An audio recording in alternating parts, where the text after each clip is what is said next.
మిత్రులు, ఆరోగ్య అభిమానులందరికీ నమస్కారం. మిత్రులారా, షుగర్ అనేది ఒక్కసారంటూ వస్తే జీవితంలో తగ్గుతుందా? ఇది ఒక పెద్ద ప్రశ్న. మన వాళ్ళంతా చాలామంది చెప్తుంటారు షుగర్ తగ్గుతుంది అని. అనగానే ఆరోగ్యాభిమానులు అనుకుంటారంటే నిజంగా తగ్గుతుందా, వీళ్ళు తగ్గుద్ది అంటారేంటి? ఎందుకంటే అనేక సంవత్సరాలుగా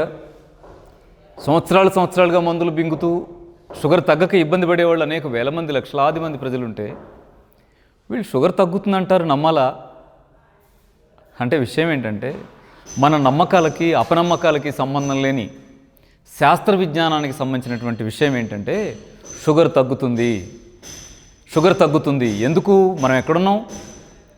ఆధునిక విజ్ఞానం అభివృద్ధి అయిన సమాజంలో ఉన్నాం. గుండెని తీసి గుండె, కిడ్నీని తీసి కిడ్నీ, లివర్ని ట్రాన్స్ప్లాంట్ చేసి అలా అనేక అవయవాల్ని రీప్లేస్ చేయగలిగే స్థాయిలో సైన్స్ అభివృద్ధి అయిన సమాజంలో జీవిస్తున్న మనం సైన్స్ని ఆలంబనగా చేసుకోగలిగితే, అభివృద్ధి అవుతున్నటువంటి హెల్త్ సైన్స్ని మనం ఆలంబనగా చేసుకొని జీవన విధానంలో మార్పులు చేసుకోగలిగినట్టయితే షుగర్ తగ్గడం ఖాయం, తగ్గి తీరుతుంది. ఎలా అనగలం? 2 పద్ధతుల్లో అవును షుగర్ తగ్గుతుంది చేయండి అనగలం ధైర్యంగా. ఏమిటా 2 పద్ధతులు? 1, మా 20 సంవత్సరాల ఆచరణ అనుభవం. సిద్ధార్థ యోగ విద్యాలయం ఆధ్వర్యంలో గత 20-21 సంవత్సరాలుగా సాగుతున్నటువంటి ఆరోగ్య ఉద్యమ కృషి, దానివల్ల వచ్చిన ఫలితాలు షుగర్ తగ్గి తీరుతుంది అని చెప్పగలిగే ధైర్యాన్ని ఇస్తున్నాయి. మరొకటి, అంతకు మించినది, అంతకంటే అద్భుతమైనది ఏంటంటే పెరిగిన విజ్ఞానాభివృద్ధి, హెల్త్ సైన్స్లో పెరిగిన విజ్ఞానాభివృద్ధి ఏం చెప్తుంది? షుగర్ తగ్గుతుంది అని దాన్ని సాధికారికంగా నిరూపిస్తున్నది. ఇంతకంటే ఏం కావాలి మనకి? అంటే ఎలా అనగలుగుతున్నాం తగ్గుద్దని? డాక్టర్లు తగ్గదని చెప్తున్నారు. ఏ డాక్టర్ని అడిగినా తగ్గదని చెప్తున్నారు. షుగర్ స్పెషలిస్ట్ దగ్గరికి వెళితే తగ్గదని చెప్తున్నాడు. మీరు సైన్స్ చెప్తుంది తగ్గుద్ది అంటారేంటి అని మన వాళ్ళకి సహజంగా డౌట్ రావడానికి అవకాశం ఉంది. కానీ వాస్తవం ఏమిటంటే, మనకి షుగర్ విషయంలో సైన్స్ పేరుతో ఏ అవగాహన అయితే ఉందో అది అర్ధసత్యం మాత్రమే, పాక్షిక సత్యం మాత్రమే. అంటే సగం ఇన్ఫర్మేషన్ మన దాకా వచ్చింది, మిగతా సగం ఇన్ఫర్మేషన్ మనకు రాలా. దాంతో ఏమైపోయింది? షుగర్ తగ్గదు అని ఫిక్స్ అయ్యాం. డాక్టర్ ఎందుకు చెప్తున్నారో, ఆయన ఎందుకు చెప్తున్నారో నాకు తెలియదు. కానీ సైన్స్ ఏం చెప్తుందంటే, అభివృద్ధి చెందిన ఆధునిక వైద్య విజ్ఞానం ఏం చెప్తుందంటే, షుగర్ 2 రకాలు. ఒకటి ఇన్సులిన్ ఉత్పత్తి కాక వచ్చేటువంటి షుగర్, దాన్ని టైప్ 1 అంటారు. అది జీవితాంతం తగ్గే అవకాశం లేదు, దానికి బయట నుంచి ఇన్సులిన్ తీసుకోవాల్సిందే. దాన్ని టైప్ 1 షుగర్ అంటారు. కానీ రెండవది టైప్ 2 షుగర్ ఉంటుంది. ఈ టైప్ 2 షుగరు 8 రకాల కారణాలతో వస్తుంది. దాంట్లో ప్రధానమైన ఒక 2-3 మీ దృష్టి తెస్తాను. 1, ప్యాంక్రియాస్లో ఇన్సులిన్ సరిపోయినంత ఉత్పత్తి కాకపోయినా టైప్ 2 షుగర్ రావచ్చు. 2, ఉత్పత్తి అవుతున్న షుగర్లో కెపాసిటీ తక్కువన రావచ్చు. 3, ఉత్పత్తి అవుతున్న ఇన్సులిన్ సరిగా ఉత్పత్తి అయినప్పటికీ రిసెప్టార్స్ ఆ ఇన్సులిన్ని రెసిస్ట్ చేస్తే కూడా షుగర్ రావచ్చు అని. ఈ 3 ప్రధానమైన కారణాల్లో అత్యంత ముఖ్యమైనది ఏంటో తెలుసా? ఇవాళ వస్తున్నటువంటి షుగర్, టైప్ 2 షుగర్లో 85-90% కేసులన్నీ కూడా రిసెప్టార్స్ ఇన్సులిన్కి రెస్పాండ్ కాకుండా రెసిస్ట్ చేయటం వల్ల వస్తున్నటువంటి షుగర్లే కానీ మరొకటి కాదు. అంటే ఇవాళ ఆంధ్రప్రదేశ్, తెలంగాణ, మన తెలుగు ప్రాంతాలలో షుగర్తో బాధపడుతున్నటువంటి వ్యక్తులలో 100కి 85-90 మంది జబ్బులన్నీ కూడా షుగర్ వ్యాధి అనేది తగ్గిపోయే షుగర్ అది. కాబట్టి మనం ఏమనుకోవాలి? షుగర్ వ్యాధి తగ్గిపోయే జబ్బు అనుకోవాలి. కానీ షుగర్ వ్యాధి తగ్గని జబ్బు ఎలా అయింది? ఆ 10-15% తగ్గంది కారణం ఏంటి? మళ్ళీ పరిశీలించుకోవాల్సి ఉంటుంది. నిజానికి టైప్ 1 ఒకసారి వస్తే లైఫ్ లాంగ్ తగ్గదు అనే అంశాన్ని షుగర్ లైఫ్ లాంగ్ తగ్గదు అని చెప్పడం ద్వారా ఏమైపోయిందంటే, పొరపాటుగా షుగర్ వస్తే తగ్గదేమో అనేది సైన్స్ లాగా మన వాళ్ళందరికీ నాలెడ్జ్లోకి వచ్చింది. అర్థమైందా? టైప్ 1 ఒకసారి వస్తే తగ్గదు, కానీ టైప్ 2 అంటే వస్తే అది తగ్గించుకోగలిగే జబ్బే. ఎన్నాళ్ళలో? మీరు 3-4 నెలలు కష్టపడితే తగ్గిపోయే జబ్బది. ఏం చేయాలి దానికోసం? ఏం చేయాలంటే, టైప్ 2 ఎందుకు వచ్చింది? దానికి 85% కాజ్గా ఏం చెప్పుకున్నాం? సెల్స్లో రిసెప్టార్స్ రెస్పాండ్ అవ్వకపోవడం లేదా రెసిస్ట్ చేయడం అనుకున్నాం. ఇక్కడ ప్రశ్న ఏంటంటే, మన శరీరంలో ఉత్పత్తి అయిన ఇన్సులిన్ ఆహారంతో పాటుగా, అరిగిపోయిన ఆహారంతో పాటుగా సెల్స్లోకి ఎంటర్ అయినప్పుడు రిసెప్టార్స్ ఎందుకు ఎంటర్ కానివ్వడం లేదు, రెస్పాండ్ అవ్వడం లేదు, ఎందుకు రెసిస్ట్ చేస్తున్నాయి అంటే ఒకటే సింగిల్ కాజ్ ఉంది. ఎవరి శరీరంలోని జీవకణాల్లో అయితే ఫారిన్ మ్యాటర్ అక్యుములేట్ అవుతుందో, అంటే అవసరం కాని రసాయనిక వ్యర్థ పదార్థం స్టోర్ అవుతుందో, వారి సెల్స్ ఇన్సులిన్ రెసిస్ట్ చేస్తాయి. అంటే కెమికల్ ఇంబ్యాలెన్స్ ఏర్పడుతుందా శరీరాల్లో? మరి తొలగడం ఎలా? శరీరాల్లో జీవకణాల్లో పేరుకుపోయినటువంటి రసాయనిక వ్యర్థాన్ని మనం తొలగించుకోగలగటమే దీనికి ఉన్నటువంటి మార్గం. ఎలా తొలగించాలి అనే దానికి సిద్ధార్థ యోగ విద్యాలయం నుంచి మీకు సూటిగా ఒక ప్రపోజ్ చేస్తున్నాం. మేము 15 రోజుల డైట్ ప్లాన్ని అనౌన్స్ చేస్తున్నాం. ఆ 15 రోజుల డైట్ ప్లాన్ని మీరు పాటించడం ద్వారా షుగర్ని కంట్రోల్ చేసుకోవడానికి కావాల్సినటువంటి ఫస్ట్ స్టెప్ వేసినట్టే. ఫస్ట్ స్టెప్ కాదండి, 50% షుగర్ని ఎలిమినేట్ చేయడానికి కావాల్సినటువంటి ఆచరణలకు మీరు వచ్చేసినట్టే. ఆ ప్రయత్నం చేయండి. ఎంత మంచి ఫలితాలు వస్తాయో ఆచరణాత్మకంగా మీ ఇంట్లో మీరుండి అనుభవిస్తూ చూడవచ్చు. దీనికోసం ఏం చేయాలి అంటే ఖమ్మం జిల్లా నేలకొండపల్లిలో ఉన్న సిద్ధార్థ యోగ విద్యాలయానికి వచ్చి అక్కడ 4 రోజులు ఉండి షుగర్ని తగ్గించుకోవాలా? 3 నెలల పాటు ఉండి షుగర్ని తగ్గించుకోవాలా? లేదు. గుర్తుంచుకోండి, మన ఇల్లు వైద్యశాల, మన వంటగది మందుల షాపు, మనం తినే ఆహారం మందు, అది వండి పెడుతున్నటువంటి అమ్మ డాక్టరు. అమ్మని గౌరవించండి డాక్టర్గా, ఆహారానికి విలువనివ్వండి. అద్భుతంగా వంటగదిలో తయారయ్యే ఆహారం మీ జబ్బును తగ్గించగలిగేటువంటి దివ్య ఔషధంగా మారటాన్ని గమనించండి. ఎందుకంటే అమ్మ గర్భసంచిలో ఎలా అయితే నవమాసాలు ఉండగలిగేటువంటి వనరులు మనకుండి ప్రశాంతంగా బయటకు వచ్చామో, అలాగే మన అందరినీ అమ్మల్ని కన్నటువంటి మహాతల్లి ప్రకృతి, నేచర్, ఈ గాలి, ఈ నీరు, ఈ మట్టి, ఈ వెలుగు, ఈ సూర్యుడు, ఈ ప్రకృతిలో ఉద్భవించిన మనం ప్రకృతి కన్నతల్లి ఒడిలో 99 సంవత్సరాలు నిండు నూరేళ్లు బతకగలిగేటువంటి అవకాశాలన్నీ కూడా మెండుగా ఉన్నాయి. చేయాల్సిన పని ప్రకృతిని గౌరవించడం, ప్రకృతి సిద్ధంగా దొరికేటువంటి ఆహారాన్ని ఔషధంగా మార్చుకోవడం. ఎందుకంటే ప్రకృతి సహజంగా జీవించేటువంటి జంతువులకు వేటికి షుగర్ లేదు. గమనించండి, దున్నపోతుకు షుగర్ ఉందా? కుక్కకు షుగర్ ఉందా? గుర్రానికి బీపీ ఉందా? ఏనుకి థైరాయిడ్ ఉందా? ఏ జబ్బు ఉంది? అంటే ప్రపంచంలో మొత్తం భూగోళంలో పక్షులు కానీ, జలచరాలు కానీ, జంతువులు కానీ, వేలాది కోట్లాది జీవులకి వేటికి లేని షుగరు, బీపీ, థైరాయిడ్లు మానవుడికి ఎందుకున్నాయి అంటే ప్రకృతి సహజ జీవన విధానంలోంచి మనం పక్కకు వచ్చాం. కృత్రిమ జీవన అలవాట్లు మనల్ని ఇబ్బంది పెడతా ఉన్నాయి. వాటి నుంచి మీకు బయటికి రండి. షుగర్ ఎందుకు తగ్గదో ఛాలెంజ్, తగ్గి తీరుతుంది అంతే. ఎక్కడ తగ్గుతుంది, ఏ హాస్పిటల్కి వెళ్ళాలనే ప్రశ్న కూడా లేదు. మీ ఇల్లు హాస్పిటల్గా ప్రయత్నం చేయండి, మీ వంటగది మందుల షాపులుగా కృషి చేయండి. ఖచ్చితంగా షుగర్ నుంచి బయటపడి తీరుతారు. 3 నెలలే హద్దు. దానికి ఏం చేయాలి నేను ఓరల్గా చెప్తాను. మీరు మేము 15 రోజుల డైట్ ప్లాన్ అని ఇచ్చినటువంటి వీడియోలో వివరంగా చూసుకోండి. 1, మంచినీళ్ళు తాగే విధానం ఉంది. 2, జ్యూసులు తాగే విధానం ఉంది. 3, అన్నం తినేటువంటి విధానం ఉంది. 4, ఫ్రూట్స్ తినేటువంటి విధానం ఉంది. ఈ 4 పద్ధతుల్ని మీరు అనుసరించినట్టయితే షుగర్ నుంచి బయటపడడం ఖాయం. తొలగించుకుంటారంతే. అయ్యో నాకు షుగర్ వచ్చిందే అని మనం బాధపడటం, మన కుటుంబంలో వాళ్ళంతా బాధపడటం, ఈ అవసరాలు మనకేమి లేవు. హాయిగా షుగర్ని తగ్గించుకుంటాం, షుగర్ లేని వాళ్ళుగా మిగులుతాం. ఎవరన్నా అడుగుతారు, ఏమండి మీకు షుగర్ ఉంది కదా అంటే, ఒకప్పుడు ఉండేదండి అని మాట్లాడగలిగే స్థితికి మనం రాగలం. ఎలా సాధ్యం? మీ ప్రాక్టీస్ ద్వారా, మీ ఆచరణ ద్వారా మిమ్మల్ని మీరు నిలబెట్టుకుంటారు.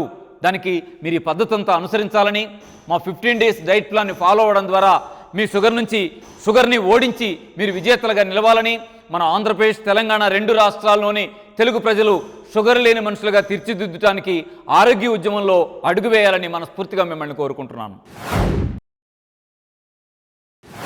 మిత్రులు, ఆరోగ్యాభిమానులందరికీ నమస్కారం. మిత్రులారా, షుగర్ వ్యాధి తగ్గాలంటే మంచినీళ్ళు తాగండి అని చెప్పి సిద్ధార్థ యోగ విద్యాలయంలో బోధిస్తున్నారు. మంచినీళ్ళు తాగితే షుగర్ తగ్గుతుందా అనేది ఒక పెద్ద ప్రశ్న.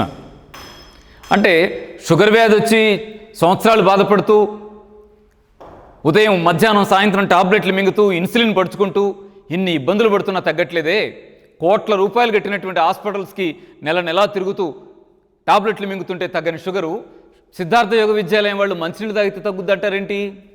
మేమేం ప్రపోజ్ చేస్తున్నామంటే, షుగర్ తగ్గడానికి మీరు నీళ్లు తాగే విధానంలో మార్పులు చేసుకోండి, జ్యూస్ తాగేటువంటి పద్ధతి ఒకటి అనుసరించండి, అన్నం తినేటువంటి విధానంలో మార్పు చేసుకోండి, అలాగే ఫ్రూట్స్ తినేటువంటి పద్ధతి ఒకటి అనుసరించండి అని చెప్తున్నాం. ఇక్కడ 2 ప్రధానమైన డౌట్స్ వస్తూ ఉన్నాయి. ఏమిటది? ఒకటి, నీళ్లు తాగితే షుగర్ తగ్గడం ఏంటండి ఒకటి. రెండవది, షుగర్ వాళ్ళు ఫ్రూట్స్ తింటారా ఎక్కడైనా? ఫ్రూట్స్ తింటే షుగర్ పెరగదా? ఇలా చెప్తారేంటి వీళ్ళు అని ఓ పెద్ద ఆయన అంటాడు. ఏమనంటే 16 ఏళ్ళు అయిందండి షుగర్ వచ్చి. ఈ 16 ఏళ్ళుగా నేనేనాడు ఎంత క్రమశిక్షణగా ఉంటున్నానంటే డాక్టర్ గారు చెప్పింది తూచా తప్పకుండా చేస్తున్నానండి. 16 ఏళ్ళుగా ఒక్క పండు ముట్టలేదు అని. పండు ముట్టలా. మరి ఏం చేశారు? బఠానీలు కొనుక్కున్నట్టు, శనగపప్పు కొనుక్కున్నట్టు వాళ్ళ మెడికల్ షాప్కి వెళ్ళి టాబ్లెట్స్ కొనుక్కొని పొద్దున ఒకటి, మధ్యాహ్నం ఒకటి, సాయంత్రం ఒకటి మింగుతున్నాం. ఎప్పటిదాకా మింగాలి ఇది? మరణించే వరకు మింగాల్సిందే. అంటే మరణించే రోజు కూడా, రేపు మరణిస్తాను అనుకోండి, నేను నాకు షుగర్ ఉంది, రేపు కదా ఆయన చచ్చిపోతాడు ఎందుకులే అని వాళ్ళు షుగర్ టాబ్లెట్ వేయకుండా ఆగుతారా?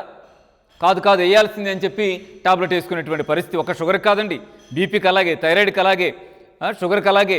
అలాగే ఈ మధ్య లివర్లో ఏదో ABCD జెడ్ దాకా కనిపెట్టేశారు, అవి జీవితాంత తగ్గవని వాటికి టాబ్లెట్లు పెట్టారు. ఇలా లైఫ్ లాంగ్ తగ్గని జబ్బుల జాబితాలో షుగర్ని చేర్చారు. కానీ నిజమేంటంటే పళ్ళు తింటే షుగర్ తగ్గుతుంది, నీళ్లు తాగితే షుగర్ తగ్గుతుంది, ఒక ఫ్యాక్టే. మేము చెప్తున్న 15 రోజుల డైట్ ప్లాన్ని, దాంట్లో ఉన్నటువంటి అన్ని అంశాలు పాటిస్తూ ఈ రెండింటి మీద ప్రధానంగా కాన్సన్ట్రేట్ చేయండి. ఒకటి, నీళ్లు తాగితే షుగర్ ఎందుకు తగ్గుతుందో వివరంగా చెప్తాను. నీళ్లు తాగితే, మంచినీళ్ళు తాగితే షుగర్కి మంచినీళ్ళకి ఏం లింక్ ఉంది అనుకుంటాం. కానీ వాస్తవం ఏమిటంటే షుగర్ ఎందుకు వచ్చింది? షుగర్ వస్తే మనకు కనపడుతున్న లక్షణం ఏంటి అంటే కెమికల్ వేస్ట్ సెల్స్లో అక్యూములేట్ అవ్వడం వల్ల టైప్ 2 షుగర్ వచ్చింది. అలాగే గ్లూకోజ్ అలాగే బ్లడ్లో మెయింటైన్ అవుతూ సెల్స్లోకి ఎంటర్ కాకుండా బ్లడ్లోనే ఉండిపోయింది కాబట్టి టైప్ 2 షుగర్ అని బాధపడతా ఉన్నాం. ఈ రెండింటినీ కూడా సరిచేయగలిగేటువంటి కెపాసిటీ, అమ్మ స్తన్యానికి ఎలా అయితే బిడ్డను పోషించగలిగే కెపాసిటీ ఉందో, మనల్ని అందరినీ కన్నా ఈ ప్రకృతి మాత మన కోసం ఏం చేసిందంటే అమ్మ స్తన్యం లాంటి మంచినీళ్ళను మనకు అందుబాటులోకి ఇచ్చింది. ఆ నీళ్లను సరిగా మందులాగా వాడుకున్నట్టయితే అనేక జబ్బుల్ని తగ్గించగలిగేటువంటి కెపాసిటీ అంతా మంచినీళ్ళకే ఉంది. ఒక్క మంచినీళ్ళు ఎన్ని జబ్బులను తగ్గిస్తాయో వాటిలో షుగర్ ఒకటి. అవి ఎలా పనిచేస్తాయి మీరు గమనించండి. ఏం చేయాల్సి ఉంటుందంటే షుగర్ వాళ్ళు పొద్దున లేవగానే ఫ్రెష్ అయ్యి 4 గ్లాసుల మంచినీళ్ళు తాగాలంటే 1 లీటర్ నీళ్లు తాగాలి. 1 గంట గ్యాప్ తీసుకోండి, మీ పర్సనల్ పనులు ఏమైనా ఉంటే కంప్లీట్ చేసుకోండి. చేసుకున్న తర్వాత మళ్ళీ 1 లీటర్ నీళ్లు తాగండి. 2 లీటర్ల నీళ్లు మార్నింగ్ అయిపోతాయి. ఆ తర్వాత రోజంతా మీరు గంటకో గ్లాస్ అలా నీళ్ళు ఈవినింగ్ దాకా మెయింటైన్ చేసుకోండి. ఈవినింగ్ 5-5:30 మధ్యలో మళ్ళీ 1 లీటర్ నీళ్ళు తాగాలి. అంటే 3 లీటర్ల నీళ్లు ఇవవుతాయి. గంటకో గ్లాస్ చొప్పున ఇంకొక లీటర్న్నర అవుతాయి. అంటే 4.5 లీటర్ల నీళ్లు మీరు ఒక్క రోజులో తీసుకుంటారు. ఇప్పుడు ఏం జరుగుతుంది నీళ్ళు ఇన్ని తాగడం వల్ల అంటే 2 పనులు జరుగుతూ ఉన్నాయి. ఒకటి, అన్నం తింటే ఎలా అయితే లోపలికి వెళ్ళి పేగుల్లోకి వెళ్ళి పెద్ద పేగులోకి ఎంటర్ అయ్యి బయటికి వెళ్ళిపోతుందో అలా నీళ్లు వెళ్ళిపోవు. మనం తాగిన ప్రతి చుక్క కూడా జీర్ణకోశంలోకి వెళ్ళిన తర్వాత 10 మినిట్స్ బాడీ హీట్కి సమానంగా హీట్ అవుతుంది. 10 నిమిషాల పాటు లోపల ఉన్న నెగిటివ్ బ్యాక్టీరియా ఉంటే ఫిల్టర్ అవుతుంది. మరొక 10 నిమిషాల్లో జీర్ణకోశపు గోడలు పీల్చి బ్లడ్లో కలిపేస్తాయి. బ్లడ్లో కలిసిన ప్రతి నీటి చుక్క ఏం చేస్తుందంటే శరీరంలోని జీవకణాల్లోకి ఎంటర్ అవుతుంది. సూక్ష్మ రక్తకేశ నాళికల ద్వారా ఎంటర్ అయ్యి అక్కడ ఉన్నటువంటి కెమికల్ వేస్ట్ని అది కలుపుకొని తిరిగి రక్తం ద్వారా కిడ్నీస్కి వచ్చి ఫిల్టర్ అయ్యి వేస్ట్ కెమికల్ అంతా కూడా బయటకు ఎలిమినేట్ చేస్తుంది. తద్వారా మనకేం లాభం జరుగుతుంది? బయట ఎలా అయితే మురికుంటే మనం ఉదయం స్నానం, సాయంత్రం స్నానం 2 పూట్ల స్నానం చేసి మురికిని వదిలించేసుకుంటామో అలాగే రసాయనిక మలినం జీవకణాల్లో పెరిగిపోయి ఉన్నప్పుడు ఆ రసాయనిక మలినాన్ని కడిగి సెల్స్కి స్నానం చేయించి శుభ్రంగా మురికి మొత్తాన్ని యూరిన్ ద్వారా బయటకు పంపగలిగే శక్తి నీటికి మాత్రమే ఉంది. బయట మురికి వదలాలన్నా నీళ్లే పరిష్కారం. శరీరం లోపల సెల్స్లో మురికి పేరుకుపోయినా దాన్ని వదిలించుకోవడానికి నీళ్లే పరిష్కారం. నీళ్ళంతా అద్భుతమైనవి. అందుకే నేచర్ మనకి అద్భుతమైన ఔషధంగా నీళ్ళనిచ్చింది. అలాగే రెండో విషయం ఏంటంటే ఈ నీళ్లు తాగుతున్నప్పుడు నీళ్ళన్నీ కూడా ఎన్ని నీళ్లు తాగితే అన్ని నీళ్లు బయటకు వెళ్ళిపోతాయండి. ఏ రోజు ఎన్ని నీళ్లు తాగారో అవి బాడీలో స్టోర్ అయ్యి ఉండవు, అవి ఎప్పటికప్పుడు బయటకు వెళ్ళిపోతాయి. బయటకు వెళ్ళిపోయే క్రమంలో ఇంకొక పని కూడా చేస్తాయి. అవేం చేస్తాయంటే బ్లడ్లో ఎక్సెస్ ఉన్న గ్లూకోజ్ని అవి పట్టుకెళ్ళిపోతాయి.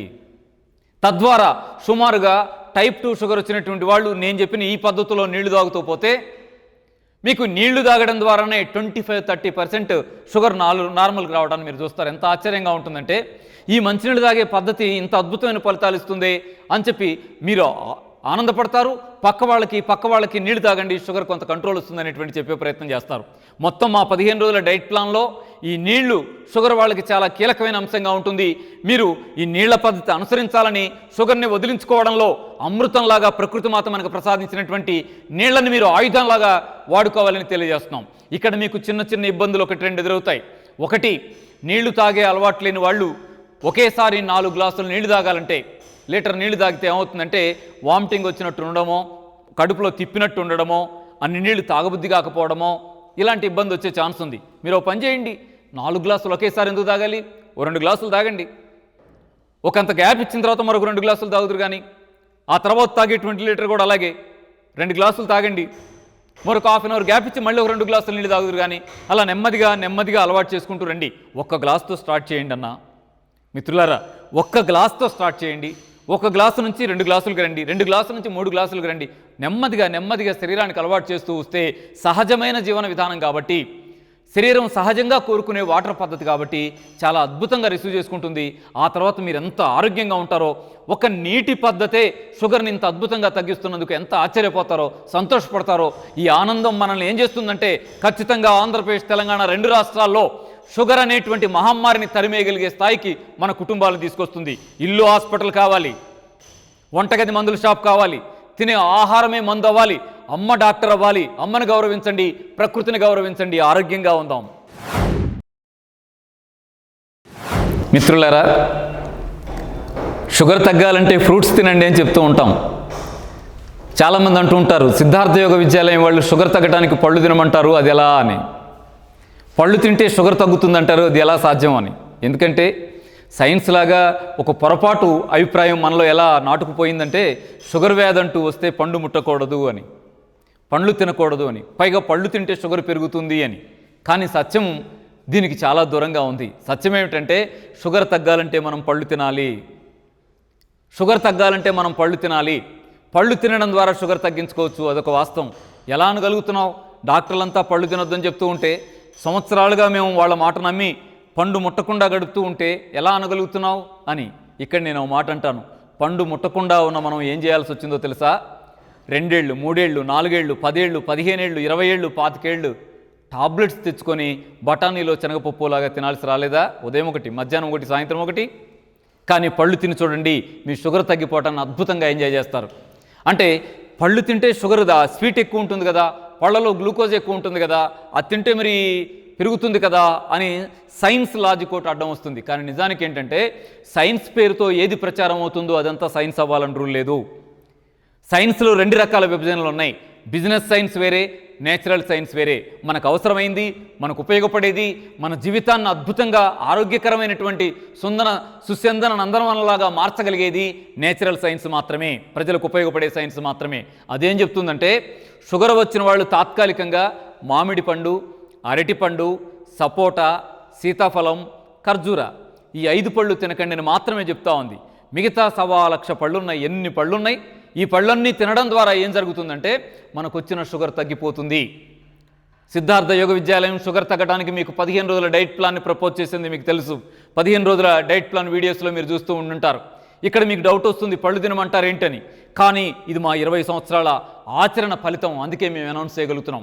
డాక్టర్ ఎన్జీ పద్మ మేము కలిసి గత 20-21 సంవత్సరాలుగా చేస్తున్న ఈ కృషిలో వేలాది మంది షుగర్ నుంచి బయటపడుతూ ఉంటే, అందుకే ధైర్యంగా మీకు చెప్తున్నాం, ఇల్లు హాస్పిటల్, వంటగది మందుల షాపు, అమ్మ డాక్టరు, తినే ఆహారం మందు, నైట్ ఆహారంగా షుగర్ ఉన్న వాళ్ళు పళ్ళు తినేయండి అని. ఏం పళ్ళు తినాలి? బొప్పాయి తినండి, జామకాయ తినండి, పుచ్చకాయ తినండి, కర్బూజా తినండి, కీరా దోస తినండి. ఇలా వాటర్ కాంటెంట్, ఫైబర్ పర్సంటేజ్ ఎక్కువ ఉండేటువంటి ఫ్రూట్స్ ఏవైనా సెలెక్ట్ చేసుకోండి. అద్భుతంగా ప్లేట్ నిండా పెట్టుకోండి, పొట్ట నిండా అన్నం తిన్నట్టుగా తినేయండి. షుగర్ ఎలా పెరుగుతుందో చూద్దాం. షుగర్ పెరగకపోగా షుగర్ తగ్గడాన్ని మీరు గమనిస్తారు. ఈ పళ్ళు షుగర్ తగ్గించే లక్షణంతో ఉన్నాయి. వీటిలో గ్లూకోజ్ పర్సంటేజ్ చాలా తక్కువ ఉంటుంది. బొప్పాయిలో, పుచ్చకాయలో తీగా అనిపిస్తాయి, కానీ గ్లూకోజ్ చాలా తక్కువ ఉంటుంది. కానీ మీరు ఒక్క అన్నం ముద్ద తింటే అన్నం ముద్దలో 100 క్యాలరీల ఎనర్జీ ఉంది. కానీ అన్నం ముద్ద అంత బరువు ఉన్నటువంటి పుచ్చకాయలు ఏముంది? 35 క్యాలరీలు కూడా లేవు. గమనించండి, అన్నం ముద్దంత బొప్పాయిలో ఏమున్నాయి? 38-40 క్యాలరీల లోపు, అంతకంటే ఎక్కువ లేవు. ఎంత అద్భుతమైంది ఇది! అంటే మీరు పండు తిని కూడా అన్నం తింటే వచ్చేపాటి గ్లూకోజ్ను కూడా బాడీకి ఇవ్వరు. కాబట్టి పరిష్కారం అన్నం తినటంలో ఉందా, పళ్ళు తినటంలో ఉందా? గ్లూకోజ్ని దక్కించేటువంటి టెక్నిక్ పళ్ళు తినటంలోనే ఉంది. మరి ఇంతకాలం ఎవరు చెప్పలేదేంటి? ఎందుకు చెప్పలేదు? వాళ్ళు ఎందుకు చెప్పట్లేదు? ఎవరి ఇబ్బందులు వాళ్ళకు ఉంటాయి, ఎవరి అవసరాలు వాళ్ళకు ఉంటాయి. అదే పనిగా అదే బిజినెస్గా నడుస్తున్న వాళ్ళు వాళ్ళ అన్నం పళ్ళని వాళ్ళు కాలుతుంది అనుకుంటారా? మనందరికీ చెప్పాల్సిన బాధ్యత వాళ్ళకుందా? ఇదంతా అనవసరం. ఎవరు చెప్పారు ఎవరు చెప్పలేదు కాదు, మనం చేయాల్సిందే.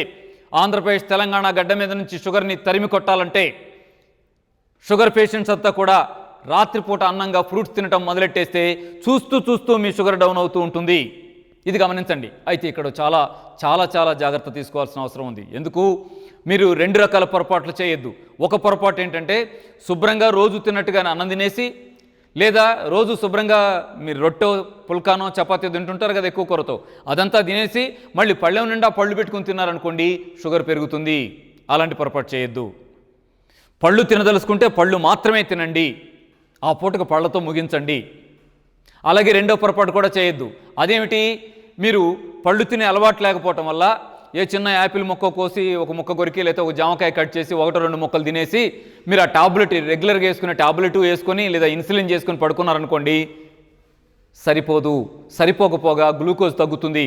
గ్లూకోజ్ తగ్గి పైగా ఈ టాబ్లెట్ వేస్తున్నారు కాబట్టి దీని పవర్తో ఇంకా గ్లూకోజ్ డౌన్ అయిపోయి షుగర్ డౌన్ అయిపోయే ఛాన్స్ ఉంది. అది మనకు చాలా నష్టం చేస్తుంది. అందుకే ఏం చేయాలి? మీరు అన్నం తిని పళ్ళు తినడమో, రొట్టెలు తిని పళ్ళు తినడమో చేయొద్దు. పళ్ళు తినేటప్పుడు పళ్ళే తినండి. అలాగే పళ్ళు తినడం మొదలెట్టిన తర్వాత షుగర్ తగ్గుతూ ఉంటుంది కాబట్టి మీరు రోజువారీ వేసుకునే ఇన్సులిన్ని తగ్గించండి. మీరు రోజువారీ వేసుకునేటువంటి టాబ్లెట్ డోస్ని తగ్గించండి. అలా డోస్ తగ్గించడం ద్వారా బ్యాలెన్స్ చేసుకోవడం కుదురుతుంది. 5 రోజులకి 6 రోజులకి చెక్ చేసుకుంటూ నెమ్మదిగా ఏ మేరకు మీకు షుగర్ కంట్రోల్లోకి వస్తూ ఉంటుందో, షుగర్ తగ్గుతూ ఉంటుందో ఆ మేరకు మీరు ఇన్సులిన్ యూనిట్స్ని తగ్గించుకుంటూ, అలాగే ఆ మేరకు మీరు టాబ్లెట్ డోసును తగ్గించుకుంటూ జాగ్రత్తగా బ్యాలెన్స్ చేస్తూ క్రమంగా షుగర్నే మనం ఓడించగలగాలి. మీకు సాధ్యం కాకపోతే మీరు 5-6 రోజులకు ఒకసారి చెక్ చేయించుకొని మీ పక్కన ఉన్న డాక్టర్ గారికి రిపోర్ట్ చేయించండి.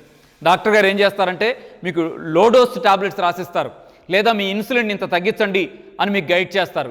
అలా డాక్టర్ గారి సలహా తీసుకుంటూనో, స్వతంత్రంగా చేసుకోగలిగే అవకాశం ఉంటే మీరు చేసుకుంటూనో ఈ పళ్ళు తినడం ద్వారా షుగర్ని తగ్గించుకోవచ్చు. మిత్రులారా, మా 15 రోజుల డైట్ ప్లాన్లో నీళ్ల పద్ధతి ఉన్నది, జ్యూసుల పద్ధతి ఉన్నది, ఫ్రూట్స్ తీసుకునే పద్ధతి ఉన్నది, అన్నం తినే పద్ధతి ఉన్నది. ఈ పద్ధతి అంతా కూడా పాయింట్స్ అన్ని పేపర్ మీద నోట్ చేసుకొని మీరు ఇంట్లో పాటిస్తూ ఇల్లుని వైద్యశాలగా, వంటగదిని మందుల షాపుగా, అమ్మని డాక్టర్గా గౌరవిస్తూ ప్రకృతి జీవన విధానాన్ని పాటిస్తూ షుగర్ని తరిమి కొట్టాలని మనస్ఫూర్తిగా సిద్ధార్థ యోగ విద్యాలయం నుంచి కోరుకుంటూ ఉన్నాం. మిత్రులారా, షుగర్ వ్యాధి వస్తే అన్ని జబ్బులు వచ్చినట్టేన ఒక నానుడి. ఏది అక్షయ పాత్ర అంటారే, అలా షుగర్ జబ్బు అంటూ మనకుంటే మిగతా జబ్బులన్నీ రెడీగా ఉంటాయని అంటారు. అలాంటి వాటిలో ఒకటి కురుపులై తగ్గకపోవడం, కాళ్ళకు కురుపులు అవ్వడం, ఎక్కడైనా శరీరం మీద కురుపులైతే తగ్గకపోవడం, ఇలా కనిపిస్తూ ఉంటుంది. చాలామంది కొన్ని వేళ్ళు తీసేశారండి, కాలు వేళ్ళు తీసేశారండి అనేవాళ్ళు ఉంటారు. కొంతమంది కాలు తీసేశారండి అనేవాళ్ళు ఉంటారు. లేదు, కాలు మీద ఇంకా శరీరంలో పెద్ద పెద్ద పుండ్లు పడి తగ్గిపోవడం లేదండి, వ్రణాలుగా మారాయని చెప్పి బాధపడుతున్న వాళ్ళు ఉంటారు. ఇలా షుగర్ వ్యాధిలో ఇదొక సైడ్ ఎఫెక్ట్ లాగా చాలా ఇబ్బంది పడుతున్నటువంటి కుటుంబాలు చాలా ఉన్నాయి. వ్యక్తులు అనేక మంది వస్తూ ఉన్నారు. అయితే దీనిలో కూడా మీరు దృష్టిలో పెట్టుకోవాలి. షుగర్ని తగ్గించుకోవచ్చు. షుగర్ వల్ల తగ్గకుండా ఇబ్బంది పెడుతున్నటువంటి ఈ కురుపుల్ని, వ్రణాలని కూడా మీరు తగ్గించుకోవచ్చు. తగ్గించుకోవడానికి ఏం చేయాలి అనే పద్ధతిని మనం జాగ్రత్తగా ప్లాన్ చేసుకుని ముందుకెళ్ళినట్టయితే పెద్దగా మనల్ని భయపెడుతున్నటువంటి కురుపులన్నీ కూడా తగ్గిపోవడం ఖాయం. నేను ఒక చిన్న 2 ఉదాహరణలు మీ దృష్టికి తీసుకొస్తాను. ఖమ్మం టౌన్లో TV9 రిపోర్టర్గా, కెమెరామ్యాన్గా ఉంటాడు అప్పారావు గారని, ఆలస్యం అప్పారావు గారని. వాళ్ళ నాన్నకి షుగర్ ఉంది, కాలుకి ఒక చిన్న కురుపు అయింది పొలంలో వ్యవసాయం పనులు చేస్తూ ఉంటే. అది క్రమంగా ఏమైందంటే అరిచేయి కంటే ఎడల్పుగా పెద్ద పుండుగా మారిన తర్వాత ఆయన వాళ్ళ నాన్నగారిని తీసుకొని వచ్చారు. వస్తే మన సిద్ధార్థ యోగ విద్యాలయం డైరెక్టర్ డాక్టర్ NG పద్మ వాళ్ళకి గైడ్ చేసింది. ఏమని? రోజు ఉదయం సాయంత్రం ఆ కురుపుని క్లీన్ చేస్తూ పైన తేనె అప్లై చేయండి అని. తేనె అప్లై చేస్తూ వస్తే సుమారు 20 రోజుల నుంచి 30-35 రోజుల్లోపు అది మానిపోవడం స్టార్ట్ అయ్యి ఎంత స్పీడ్గా తగ్గిపోయిందంటే అద్భుతమైన ఫలితం వచ్చింది. అలాగే నేను మరొక ఉదాహరణ కూడా మీకు చెప్తాను. ఇక్కడ కూసుమంచి మండలంలో పెరికసింగారం అనే కూరు, ఖమ్మం జిల్లా కూసుమంచి మండలంలో పెరికసింగారం అనే కూరు ఉంటుంది. పెరికసింగారంలో నుంచి ఒక ఆవిడ వచ్చింది. ఆవిడెవరు? ఖమ్మంలో మెడికల్ డిపార్ట్మెంట్లో పనిచేస్తున్నటువంటి ఆఫీసర్ సత్యనారాయణ గారి అత్తగారు ఆవిడొచ్చింది. ఆ సత్యనారాయణ గారు మెడికల్ ఆఫీసరే అయినప్పటికీ ఆయన ఆల్టర్నేటివ్ విధానాల పట్ల చాలా కమిటెడ్ పర్సను. ఆయన లైఫ్లో కొంత టైంని, దానికి కూడా ఖాళీ ఉన్న టైంని, డ్యూటీ లేని టైంని దాని ప్రచారం కోసం 10 మందికి ఉపయోగపడే పద్ధతిలో సత్యనారాయణ గారు ప్రయత్నం చేస్తూ ఉన్నారు. ఆయన అత్తగారిని ఇక్కడికి పంపించారు. ఆవిడ ఏమంది అంటే వచ్చిన తర్వాత, అయ్యా ఇప్పటికే 2 వేళ్ళు తీసేశారు, ఇప్పుడేమంటున్నారంటే కాలు వాచిపోయింది, కాలు మొత్తం తీసేయాలి లేకపోతే డేంజర్ అంటున్నారు. నేను కాలు వాపుతో మంచం మీద పడుకునే నరకం అనుభవిస్తున్నాను కదా, కాలు తీసేసినట్టయితే నా లైఫ్ అమ్మో చాలా అనీజీగా ఉంటుంది, కాబట్టి నాకు వద్దు, మీరు తగ్గించగలిగే అవకాశం ఉంటే చెప్పండి, ఆపరేషన్కే వెళ్ళమని చెప్పేట్టయితే ఇలా చచ్చిపోయినా పర్వాలేదని ఆవిడ బాధంతా ఆవిడ వ్యక్తం చేసింది. కాదు ఏం కాదమ్మా అని ధైర్యం ఇచ్చాం. మా 15 రోజుల డైట్ ప్లాన్ని ఆవిడ ఇంప్లిమెంట్ చేసే ప్రయత్నం చేయించాం. అలాగే షుగర్ సపోర్ట్గా మెంతులు, నేలవేము, నేల ఉసిరి, కాకరకాయ వీటితో తయారు చేసిన పౌడర్ ఇచ్చాం. ఇచ్చి డైట్ అంతా కూడా గైడ్ చేసాం. నీళ్ల విధానం, జ్యూస్ విధానం, ఫ్రూట్స్ తినే విధానం, అన్నం తినే విధానం, ఇదంతా గైడ్ చేసాం.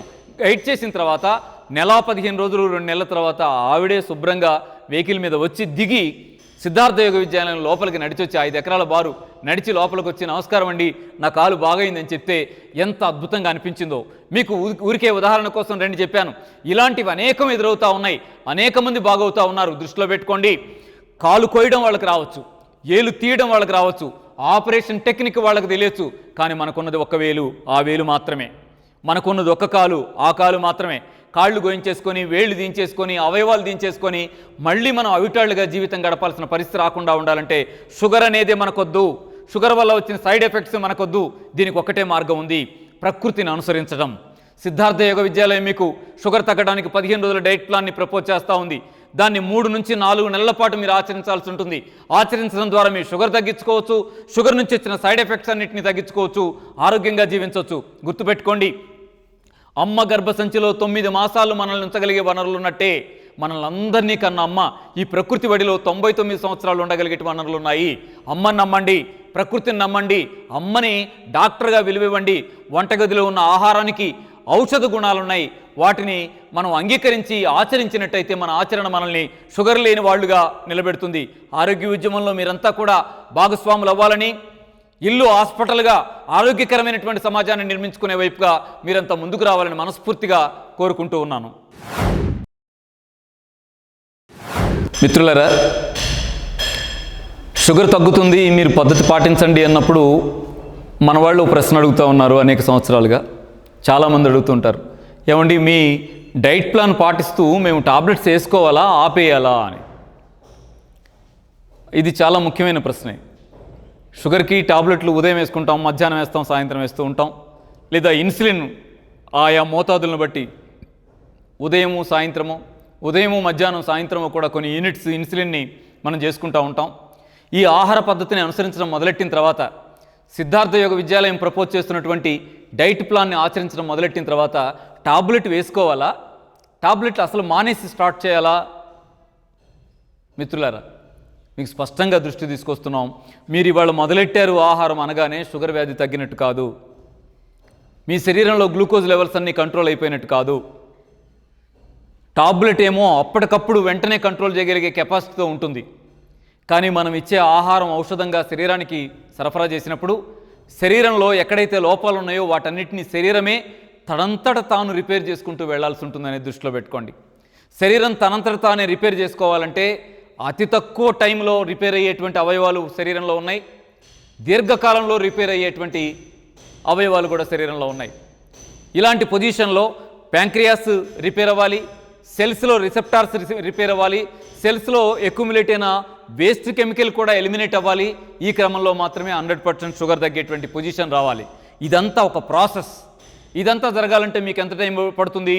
కనీసం 3 నెలల కాలం పడుతుంది. 3 నెలల నుంచి 6 నెలల కాలం కష్టపడకుండా పూర్తిగా శరీరం నుంచి షుగర్ నాకు లేదు అని అనౌన్స్ చేయడం అనేటువంటిది 100కి 100 మందికి సాధ్యమయ్యే పని కాదు. కొందరికి 2-3 నెలల్లోనే ఫలితం వస్తుంది, కొంతమందికి 3-4 నెలలు పడుతుంది, కొంతమందికి 6 నెలల కాలం కూడా పడుతూ ఉంది. అందుకే మీరు ఏం చేయాల్సి ఉంటుందంటే, మేము చెప్తున్నటువంటి డైట్ ప్లాన్ని ఇంప్లిమెంట్ చేయడం మొదలెట్టిన తర్వాత ఆ టాబ్లెట్లు వాడుతూనే 5 రోజులకి, వారం రోజులకి అలా షుగర్ చెక్ చేయించుకుంటూ ఏ మేరకు షుగర్ డౌన్ అవుతూ ఉందో, గ్లూకోజ్ లెవెల్ డౌన్ అవుతూ ఉందో ఆ మేరకు మీరు మందుని తగ్గించండి, డోస్ తగ్గించండి. నేను మొదటగా ఉదాహరణకు చెప్తాను. పొద్దున టాబ్లెట్ సాయంత్రం టాబ్లెట్ వేస్తున్నాం అనుకోండి, లో అవుతున్నట్టుగా అనిపిస్తూ ఉందనుకోండి, రాత్రిపూట వేసే టాబ్లెట్ సగం ముక్క వేసుకోండి. మొరటుగా అన్నాను కాదు, కాస్త పద్ధతిగా మీరు చెక్ చేయించండి, గ్లూకోజ్ లెవెల్ ఎంత ఉందో చూడండి, ఆ రిపోర్ట్ తీసుకెళ్ళి మీ డాక్టర్ గారికి చూపించండి. ఊళ్ళలో అయితే ఆర్ఎంపీ డాక్టర్ ఉంటాడు, లేదు మీరు టౌన్లో ఉంటే మీకు రెగ్యులర్గా షుగర్కి ఎవరు గైడ్ చేస్తున్నారో ఆ డాక్టర్ గారు ఉంటారు, ఆయన చూపించండి. అప్పుడు ఆయన ఏం చేస్తారంటే మందుని తగ్గించి లో డోస్ టాబ్లెట్ మీకు ఇస్తారు. మీకు ఎలా ఏ మేరకు వాడితే మంచిదో ఆ మేరకు మీకు సపోర్ట్ చేస్తారు ఆయన. అలా మీరు ఆ టాబ్లెట్ని డోస్ తగ్గించుకోవడం ద్వారా మీరు కొంతకాలం మెయింటైన్ అవ్వండి. ఇంకా మళ్ళీ ఇంకో వారం 10 రోజులు వెళ్ళిన తర్వాత మళ్ళీ చెక్ చేయించండి. అలా నెల రోజుల్లో 2-3 సార్లు చెక్ చేయించుకుంటూ ఏ మేరకు షుగర్ తగ్గుతుందో ఆ మేరకు మందుల నుంచి దూరంగా వస్తూ చివరికి ఒక రోజు నెల అయిపోయేసరికి సాయంత్రం టాబ్లెట్ వెళ్ళిపోతుంది. ఓన్లీ ఉదయం టాబ్లెట్ మిగలొచ్చు. చాలా యూనిట్ల ఇన్సులిన్ కూడా తగ్గిపోవచ్చు. ఇలా 2 నెలలు 3 నెలలు అయ్యేసరికి పూర్తిగా టాబ్లెట్ కూడా అవసరం లేని దశకు మీరు చేరుకుంటారు.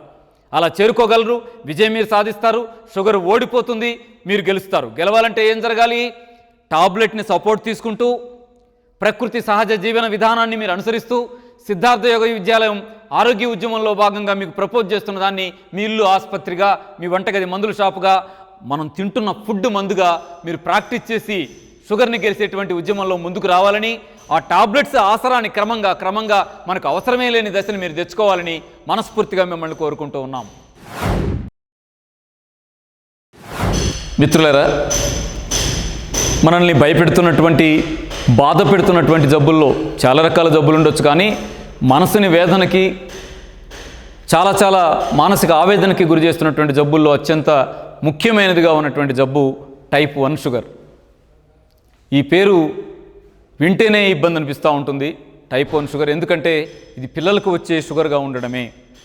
మన పిల్లలకి షుగర్ వస్తే అది మనకు షుగర్ వస్తే ఒక భాగం, కానీ పిల్లలకు షుగర్ వస్తే ఆ పిల్లలకు వచ్చిన షుగర్ కూడా టైప్ 1 అంటే జీవితాంతం మీరు ఇన్సులిన్ చేసుకుంటే తప్ప మీకు పరిష్కారమే లేదనంటే అదెంత ఆవేదన.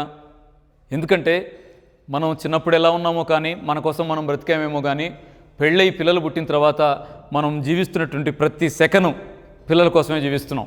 మనం ఆలోచిస్తున్నా వాళ్ళ భవిష్యత్తు ఆలోచిస్తున్నాం, కష్టపడుతున్నా వాళ్ళ కోసమే కష్టపడుతున్నాం, ప్లాన్ చేస్తున్నాం మన పిల్లల కోసమే ఆలోచిస్తూ ఉన్నాం. కానీ సడన్గా ఒకరోజు ఆ స్కూల్కి వెళ్తున్న పిల్లాడు నీరసంగా ఉంటే వెళ్ళి చెక్ చేస్తే ఏం తెలుస్తూ ఉంది? టైప్ 1 షుగర్ అట అని తెలుస్తుంది. ఆ రోజు నుంచి డాక్టర్ గారు చెప్తాడు లైఫ్ అంతా ఇన్సులిన్ వేసుకోవాల్సిందే అని. ఏమిటిది? పెద్ద అవుతూ ఉంటే ఇన్సులిన్ డిమాండ్ ఎక్కువ పెరుగుతూ ఉంటే ఆ తర్వాత వాడి లైఫ్, వ్యవహారం, కుటుంబంలో ఉన్నటువంటి శాంతి అంత విచ్ఛిన్నం అయిపోతూ ఉంది. ఆ బాధ అది హృదయ విదారకమైనటువంటి బాధ. ఎందుకంటే నాకు తెలుసు, ఖమ్మం జిల్లాలో ఫస్ట్ ర్యాంక్ వచ్చాడు ఒక కుర్రాడు. వాళ్ళ బాబుకి విజయవాడలో ఒక కార్పొరేట్ కాలేజీ ఫ్రీగా సీట్ ఇచ్చింది, ఇంటర్లో జాయిన్ అవ్వమని. జాయిన్ అయ్యారు. జాయిన్ అయిన తర్వాత ఎగ్జామ్స్ రాసి ఇంటికి వచ్చిన తర్వాత నీరసంగా ఉంటుంటే నీరసంగా ఉన్నాడేంటి అని చెక్ చేయించారు. చెక్ చేయిస్తే టైప్ 1 షుగర్ అని బయటకు వచ్చింది. ఆ బాబుని తెస్తే అడిగాను ఆ కుర్రాడిని, నాన్న ఈ మధ్య ఏమైనా జ్వరం వచ్చిందా నీకు అని. అంటే ఏం లేదు అంకుల్, రాలేదు అంకుల్ అన్నాడు. ఇంక ఈ మధ్య ఏమైనా టాబ్లెట్ వాడే పరిస్థితి వచ్చిందా అనండి. ఏం లేదు అంకుల్, రాలేదన్నాడు. ఏం జరిగింది అని ఇంకా గుచ్చి అడుగుతూ ఉంటే ఒక మాట చెప్పాడు, మొన్న ఈ మధ్య ఒక చిన్న ఇన్సిడెంట్ జరిగింది అంకుల్, ఆ బాత్రూంలో స్నానం చేస్తూ జారి పడ్డాను, ఈ బొటనవేలు దెబ్బతినేసరికి మా హాస్టల్లో, కాలేజీ హాస్టల్లో ఉండేటువంటి డాక్టర్ గారు నాకు టాబ్లెట్స్ ఇచ్చారు. ఆయన టాబ్లెట్స్ ఇచ్చిన తర్వాత ఆ ఎగ్జామ్స్ టైం ఆ 16 రోజులు వాడాను. అంటే ఈ ఏళ్ళు ఇబ్బంది పడితే పెన్ను పట్టుకొని పరీక్ష రాయలేడు కదండి. కాబట్టి డాక్టర్ గారు ఏం చేశారంటే నొప్పి ఉండకూడదని చెప్పి హై డోస్ మెడిసిన్స్ ఇచ్చారు. ఇస్తే ఆయన శుభ్రంగా నొప్పి తెలియకుండా ఎగ్జామ్ రాసి ఇంటికి రాగలిగాడు. కానీ వచ్చిన తర్వాత నీరసంగా ఉంటే చెక్ చేస్తే తేలింది ఏంటి? టైప్ 1 షుగర్ అని. ఈ ఒక్క బాబు విషయంలో కాదు, అనేక మంది చిన్నపిల్లల్ని తీసుకొస్తున్నారు. సిద్ధార్థ యోగ విద్యాలయానికి షుగర్ తగ్గుద్దనే నమ్మకంలో తల్లులు తండ్రులు వాళ్ళ బాబుల్ని పాపలను తీసుకొస్తున్నారు. టైప్ 1 షుగర్ అండి, తగ్గించగలరా అని. ఆశ్చర్యం ఏంటంటే టైప్ 1 షుగర్ ఒక్కసారంటూ వస్తే అది జీవితంలో వదిలిపోదు. ఇన్సులిన్ని ఆసరా చేసుకుని మాత్రమే జీవితాన్ని మనం మెయింటైన్ చేసుకోవాలి. ఇన్సులిన్ టైప్ 1 షుగర్ వాళ్ళ విషయంలో అది వజ్రాయుధం లాంటిది లేదా అమృతతుల్యమైందిగా మనం భావించాల్సి వస్తుంది. ఇలాంటి ఇబ్బంది ఎందుకు వస్తుంది అసలు మన పిల్లలకి? ఇంత కష్టం మన పిల్లలకి రావాల్సిన అవసరం ఉందా? మరి టైప్ 1 షుగర్ అంతకు పూర్వం రోజుల్లో మన సమాజంలో ఉందా? లేదే. టైప్ 1 లేదు, టైప్ 2 ఉండేది. మరి టైప్ 1 ఎక్కడి నుంచి వచ్చింది? గత 50-60 సంవత్సరాలుగా మొదలైనటువంటి టైప్ 1 షుగర్ మరీ రీసెంట్గా 15-20 సంవత్సరాలుగా విశృంఖలంగా పెరుగుతూ ఉంది. ఊరికొక పిల్లాడైనా టైప్ 1 ఉన్నాడేమో అనేటువంటి దశ వస్తూ ఉంది. ఎందుకు వస్తూ ఉంది, ఎందుకు పెరుగుతుంది, ఎక్కడ లోపం ఉంది, ఇది గమనించాల్సిన అవసరం పిల్లల కన్న తల్లిదండ్రులుగా మనమేదే ఉంది. గుర్తుపెట్టుకోండి. ఏం జరుగుతుందంటే మిత్రులారా, టైప్ 1 షుగర్ అనేది పుట్టుకతో వస్తుంది. పుట్టుకతో కాదే, మనాడు 7th క్లాస్లో వచ్చింది, ఇంటర్లో వచ్చింది, 10thలో వచ్చింది, 8th క్లాస్లో వచ్చింది. ఎందుకు వచ్చింది? పుట్టుకతో వస్తేనేమో పుట్టుకలోనే ప్యాంక్రియాస్లో లోపాలతో పుట్టాడనుకోవచ్చు. కానీ పెద్ద అయిన తర్వాత వస్తుందంటే దాని అర్థం ఏంటంటే ఆటో ఇమ్యూన్ డిజార్డర్గా వచ్చింది. ఈ దృష్టిలో పెట్టుకోవాలి. ఆటో ఇమ్యూన్ డిజార్డర్ అంటే ఇమ్యూనిటీ అంటాం, రోగనిరోధక శక్తి, మనల్ని జబ్బుల నుంచి కాపాడుకోగలిగేటువంటి కెపాసిటీ, అది బాడీలో ఉన్న కెపాసిటీ. అది ఆటో ఇమ్యూన్ డిజార్డర్ అంటే ఏ ఇమ్యూన్ సిస్టమ్ అయితే జబ్బుల నుంచి మనల్ని కాపాడాలో ఆ ఇమ్యూన్ సిస్టమే ప్యాంక్రియాస్ మీద దాడి చేసి లోపల ఉండేటువంటి ఇన్సులిన్ ఉత్పత్తి కారకాలైన బీటా సెల్స్ని నాశనం చేస్తే వచ్చేటువంటి జబ్బే టైప్ 1 షుగర్.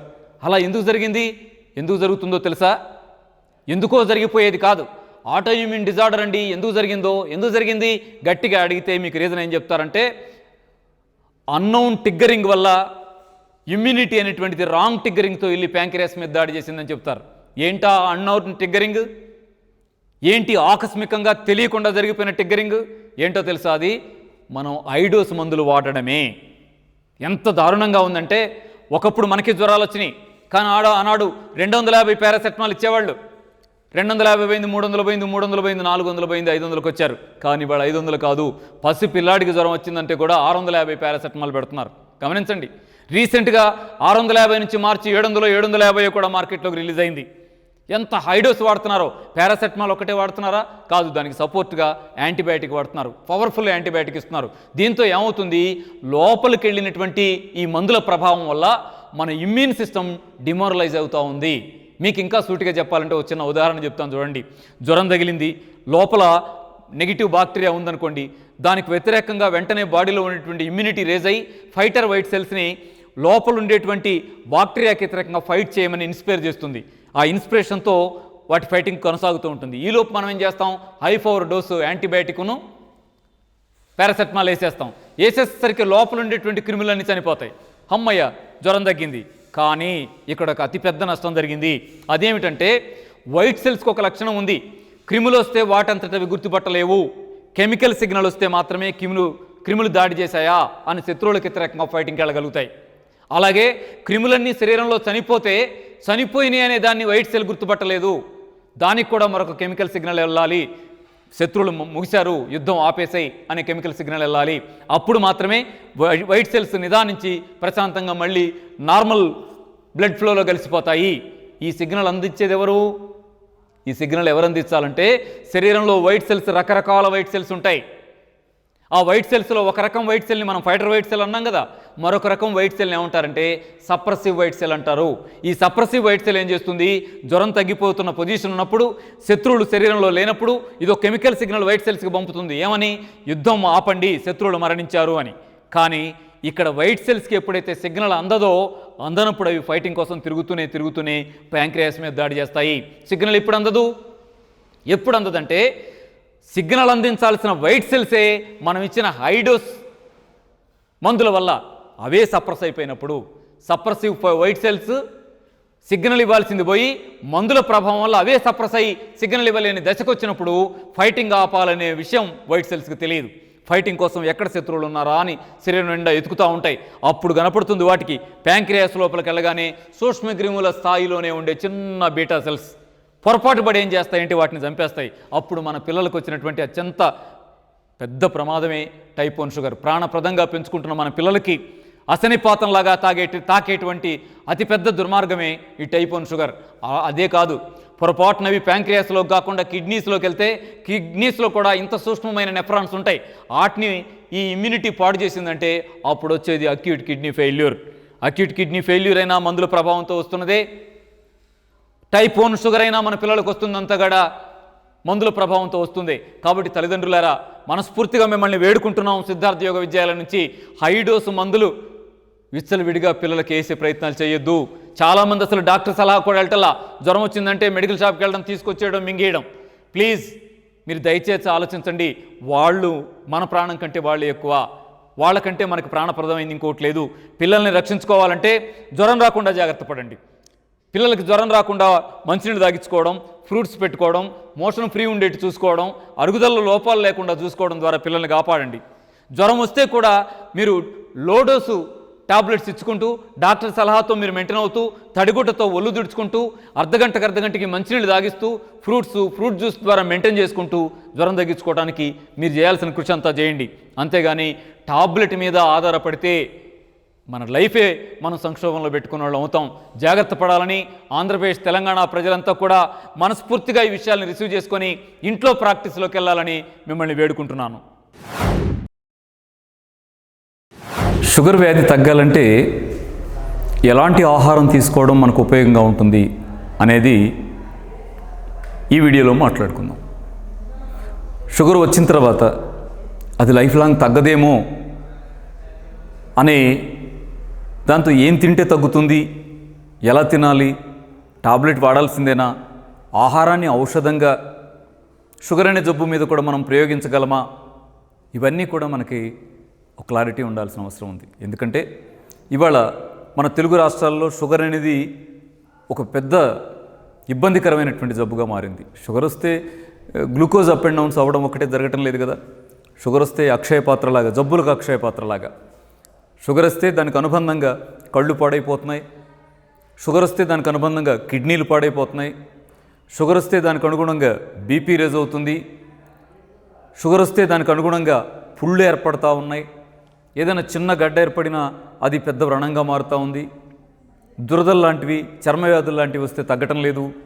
ఇలా ఎన్నో రకాల ఇబ్బందులు షుగర్ వల్ల వస్తూ ఉన్నటువంటి సందర్భంలో ఇక షుగర్ని తగ్గించుకోవడానికి మీరు షుగర్ మీద అద్భుతమైన ఆయుధంగా ప్రయోగించడానికి మీకు ఒక డైట్ని సిద్ధార్థ యోగ విద్యాలయం మీకు ఇవ్వాలనుకుంటా ఉంది. మిత్రులారా, మీ ఇల్లు ఆసుపత్రిగా, మీ వంటగది మందుల షాప్గా, మీరు తినే ఆహారం మందుగా, వండుతున్న అమ్మ డాక్టర్గా, ఇంట్లో ఉండే షుగర్ని గెలిచేటువంటి ఆయుధాన్ని ఆహారం రూపంలో మీరు తీసుకోండి. ఏమిటది అన్నప్పుడు ఇక్కడ షుగర్లో మనం చేస్తున్న పొరపాటు ఎక్కడుంటుంది? షుగర్ ఆహారం మనం తీసుకోవాల్సి వచ్చినప్పుడు అంటే ఇవాళ సాధారణ ఆహారం ఎలా తీసుకుంటున్నాం అనేది ఒకసారి రివ్యూ చేసుకోండి. మనం ఉదయం టిఫిన్ తీసుకుంటాం, మధ్యాహ్నం భోంచేస్తాం, రాత్రి భోంచేస్తాం, ఈ 3 చేస్తూ ఉంటాం. సరే, షుగర్ వచ్చిన తర్వాత ఇంకొంచెం దీనిలో కాస్త తగ్గించడం ఎలా అని ఆలోచిస్తూ ఉంటాం. అయితే ఇక్కడ మనం తినే అన్నంలో ఉదాహరణకి టిఫిన్ చూద్దాం. టిఫిను ఇడ్లీ తింటారనుకుందాం. సాధారణంగా ఉప్మా కానీ, ఇడ్లీ కానీ, దోశ కానీ మన ఇళ్లలో చేసే టిఫిన్గా ఉంటుంది. మీరు ఇడ్లీ తింటారనుకుందాం. ఇడ్లీ తింటున్నప్పుడు ఇడ్లీలో ఏం వాడతారు? మినపప్పు వాడతాం, రవ్వ వాడతాం. వాటిలో ప్రధానంగా తెల్లటి ఇడ్లీ ఇప్పుడు మనం చేస్తూ తింటున్నటువంటి దానిలో ప్రధానంగా కార్బోహైడ్రేట్స్ పర్సెంటేజ్ ఎక్కువ ఉండడానికి, ఎనర్జీ లెవెల్స్ ఎక్కువ ఉండడానికి అవకాశం ఉన్న ఇడ్లీ అది. అలాంటి ఇడ్లీ తీసుకున్నప్పుడు షుగర్ తగ్గడానికి సరైన ఆహారంగా అది అవ్వదు. అందుకే మీరు తినేటువంటి ఆహారంలో ఇడ్లీ తినండి, కానీ ఇడ్లీ చేసే పద్ధతిని మార్చేయాలి. ఎలా మార్చేయాలి? ఉదాహరణకి మీరు ఇడ్లీ తీసుకుంటున్నారనుకోండి, దానిలో ఇడ్లీలో ఏం వాడుతున్నాం? 1 మినపప్పు, 2 రవ్వ, ఇడ్లీ రవ్వ. మినపప్పు వాడడం లేదు. మీరు గమనించండి, ఇంట్లో అంత దాదాపు 90% ఇళ్లలో మినపప్పు బదులుగా మినపగుళ్ళు ఏర్పడిపోయినాయి. మినపగుళ్ళు తెచ్చుకుంటున్నాం, డబ్బాలో పోసుకుంటున్నాం. ఆ మినపగుళ్ళు తేలిగ్గా ఉంటుంది కాబట్టి రుబ్బేసి ఇడ్లీ వైపుగా వెళ్ళిపోతున్నాం. కానీ షుగర్ తగ్గాలంటే మినపగుళ్ళు పనికిరావు. ఇడ్లీలో ఖచ్చితంగా మీరు మినప్పప్పు వాడుకోవాలి. ఆ మినప్పప్పు కూడా పొట్టుపప్పు వాడాలి. ఆ పొట్టుపప్పు కూడా నానబెట్టిన తర్వాత ప్రాసెస్ చేసేటప్పుడు పిసికి మొత్తం పొట్టంతా పోయేదాకా చేయొద్దు. సగం పొట్టు ఉండనివ్వండి. సగం పొట్టుతోటే మినపప్పు రుబ్బేసి పక్కన పెట్టుకోండి. అలాగే ఇడ్లీ రవ్వ వాడతామా? ఆ రవ్వని షాప్కి వెళ్ళి ఇడ్లీ రవ్వ అండి అని తేవద్దు. ఎందుకు? అది ప్రాసెస్డ్ రవ్వ. ఆ ప్రాసెస్డ్ రవ్వలో వాల్యూస్ ఏమీ లేవు. అలాంటి దాన్ని తీసుకొచ్చి వాడే కంటే, లేనిపోయిన జబ్బులకి అవకాశం ఇచ్చే కంటే మీరే రవ్వ తయారు చేసుకోండి. అంటే మనం ఎలా రవ్వ తయారు చేయగలం? రవ్వ మిషన్లు కావాలిగా అనకండి. మన ఇంట్లో చిన్న మిషన్ ఉంది కదా, మిక్సీ రూపంలో, అది చాలు మనకి. మంచిగా మిక్సీలో మీరు ఏదైనా రవ్వ చేయడానికి వీలైన గింజలు వేయండి. ఏం గింజలతో రవ్వ చేయొచ్చు? ఇడ్లీ రవ్వ కావాలంటే వాళ్ళు ఏదో ప్రాసెస్డ్ ఇది తెస్తారు కదా, ఉప్పుడు బియ్యం రవ్వ ఏదో తెస్తారు కదా, మనకెలా కాదు. మీరు ఇడ్లీ రవ్వ తయారు చేసుకోవడానికి మీకు ఇంట్లో ఉండేటువంటి గింజలను వాడండి. ఇప్పుడు ఆ కాదరవల్లి గారు చెప్తున్నారు కదా, ఆ 9 రకాల మిల్లెట్స్ ఏవో అద్భుతమైనవి. మీరు జొన్న రవ్వ, సజ్జ రవ్వ, రాగి రవ్వ, అరిగ రవ్వ, ఊద రవ్వ, అలా మిల్లెట్స్ రవ్వలన్నీ వాడుకోవచ్చు. ఇడ్లీకి మిల్లెట్సే వాడాలా? మిల్లెట్స్ ఎందుకు వాడాలి? బియ్యం వాడకూడదా ఏంటి? మంచిగా ముడి బియ్యం తీసుకొని ముడి బియ్యం రవ్వ వాడండి. ఈ రవ్వ చేయడం ఎలా మరి? వీటన్నిటిని రవ్వ చేయడం ఎలా అంటే, గుప్పెడు కొర్రలు తీసుకుని మీరు మిక్సీలో వేసి ఇలా తిప్పారంటే బరకగా రవ్వ వచ్చేస్తుంది. గుప్పెడు ముడి బియ్యం తీసుకొని తిప్పారంటే ముడి బియ్యం రవ్వ వస్తుంది. బియ్యంలో కూడా ఇప్పుడు నల్ల బియ్యం అని వచ్చినాయి, ఎర్ర బియ్యం అని వచ్చినాయి. వీటిలో ఎర్ర బియ్యం రవ్వ, నల్ల బియ్యం రవ్వ, ముడి బియ్యం రవ్వ, 3 రకాల బియ్యం రవ్వలు ఉన్నాయి. సజ్జ రవ్వ, జొన్న రవ్వ, ఇలా మిల్లెట్స్ 9 రకాలు ఉన్నాయి. అంటే 10, 11, 12 రకాల రవ్వలు మీరు ఇంట్లో మిక్సీ ద్వారా చేసుకోవచ్చు. వారానికి ఉన్నది 7 రోజులే. మనం రోజు ఇడ్లీ చేస్తే కూడా ఒకరోజు జొన్న ఇడ్లీ, ఒకరోజు సజ్జ ఇడ్లీ, ఒకరోజు రాగి ఇడ్లీ, ఒకరోజు అరగిడ్లీ, ఒకరోజు వరగిడ్లీ, ఒకరోజు ఎర్ర బియ్యం ఇడ్లీ, ఒకరోజు నల్ల బియ్యం ఇడ్లీ, ఎన్ని ఇడ్లీలు చేయొచ్చు, రంగురంగులుగా మార్చుకోవచ్చు. దాని ద్వారా మీరు ఈ తెల్లటి రవ్వ వాడినప్పుడు కంటే కూడా వీటిలో ఫైబర్ పర్సెంటేజ్ ఎక్కువ ఉండడం, వీటి పై పొరల్లో మీకు డైటరీ ఫైబర్ ఉండడం, అలాగే మిల్లెట్సే అయితే పొరలుగా కేంద్రం దాకా కూడా మీకు డైటరీ ఫైబర్ ఉండడం, ఇవన్నీ కూడా మీకు యూజ్ అవుతాయి. ఏది గ్లూకోజ్ ఒకేసారి బ్లడ్లో కలిసి మిమ్మల్ని ఇబ్బంది పెట్టకుండా క్రమంగా గ్లూకోజ్ కలవడానికి ఉపయోగపడతాయి. అలా ఇడ్లీ చేసుకోండి. ఇక ఇడ్లీ వేసేటప్పుడు జాగ్రత్త తీసుకోండి. షుగర్ ఉన్న ఇబ్బంది ఏం లేదు. 1-2 క్యారెట్లు తురమండి, తురిమేసి పిండిలో కలపండి. కలిపేస్తే అప్పుడు ఏమవుతుందంటే కలర్ యాడ్ అవుతుంది, టేస్ట్ యాడ్ అవుతుంది, ఫైబర్ యాడ్ అవుతుంది, మైక్రోన్యూట్రియంట్స్ యాడ్ అవుతాయి. మీకు అద్భుతమైనటువంటి టిఫిన్ రెడీ అవుతుంది. ఆ టిఫిన్ చేయండి, బాగుంటుంది. అలా మీరు ఏ టిఫిన్ చేసుకున్నా ఈ ఫార్ములాను అప్లై చేసి టిఫిన్ చేసుకోండి. అలాగే నెక్స్ట్ మరొక జాగ్రత్త కూడా తీసుకోవాలి. ఎక్కడ? మధ్యాహ్నం తినే భోజనంలో. భోజనం అంటే మనం అన్నం అంటే బియ్యం అంటే కూడా మళ్ళీ ఏంటి? పాలిష్ చేసిన రైస్, తెల్లటి రైస్ తింటాం. అసలు అది వజ్రాలాగా మెరిసిపోతూ ఉంటుంది, గోడ గుట్టిన సొన్నలాగా ఉంటుంది ప్లేట్లో అన్నం. అది మనకు అలవాటైంది. మన తప్పు కాదు, ఇది వాళ్ళు అలవాటు చేశారు. పాలిష్ బియ్యం అద్భుతం అని తీసుకొచ్చి పెట్టి ఇంకా సన్న బియ్యం తినండి, పాలిష్ బియ్యం తినండి అని మొదలెడితే మనం మామూలుగా తినేటువంటి దంపుడు బియ్యం నుంచి నెమ్మదిగా అన్ని కుటుంబాలు, హై క్లాసా, మిడిల్ క్లాసా, లో క్లాసా సంబంధమే లేదు, అన్ని కుటుంబాలు అన్ని ఇళ్లలో కూడా ఇవాళ తెల్లటి ఆ పురుగుల్లాగా అనిపిస్తాయి. అట్లాంటి అన్నం తినే పరిస్థితి వచ్చింది. మెతుకులు ఒక మెతుకు అంటకుండా అలా తెల్లగా ఉంటాయి. అవి కాదు తినాల్సింది. ఎందుకంటే అవి ఒట్టి కార్బోహైడ్రేట్స్ ముద్దలు. వాటిలో ఒక్కొక్క అన్నం ముద్దలో 100 క్యాలరీల ఎనర్జీ ఉంటుంది. దానివల్ల మీరు ఒకసారి అన్నం తింటే ఎన్ని ముద్దలు తింటారు? అంటే ఒక 15, 20, 25 తింటాం కదా. ఒక అన్నం ముద్దలో 100 క్యాలరీల ఎనర్జీ ఉందనుకుంటే 2 పూట్ల మనం అన్నం తింటే ఎన్ని క్యాలరీల ఎనర్జీ వచ్చింది మీరు గమనించండి. కానీ నిజానికి సాధారణమైన మనిషికి 2500 క్యాలరీల ఎనర్జీ చాలు. బాగా కష్టపడే మనిషికి 3000, 3500 క్యాలరీల ఎనర్జీ చాలు. మరి ఎన్ని ముద్దలు మనం ఒక రోజుకు తింటే మనకు సరిపోని ఎనర్జీ వస్తుందని చూసినట్టయితే 2500 అంటే ఎంత? 25 అన్నం ముద్దలు. 25 అన్నం ముద్దల్ని మీరు 3 పూట్లకు పంచితే పూటకి 7 ముద్దలు రావడం లేదు. 7 ముద్దలు అన్నమే తింటున్నాం మనం, ఎక్కువ తింటున్నాం. మరి ఎక్కువ తిన్నప్పుడు ఆ కార్బోహైడ్రేట్స్ లోపలికి వెళ్ళి ఏమవుతాయి అంటే కార్బోహైడ్రేట్స్ ఎనర్జీ ఇస్తాయి. మనం కష్టపడ్డాక పనికొస్తాయండి. కష్టపడం, అంత ఎనర్జీ ఖర్చు పెట్టడం. అప్పుడు కార్బోహైడ్రేట్స్ ఏమవుతాయి అంటే గ్లిజరాల్గా, ఫ్యాటీ యాసిడ్గా మారి కొవ్వు కణంగా ఫామ్ అవుతాయి. ఆ కొవ్వు ఎక్కడ పేరుకుంటుంది? మగవాళ్ళకి పొట్ట పై పొరల్లో పేరుకుంటుంది.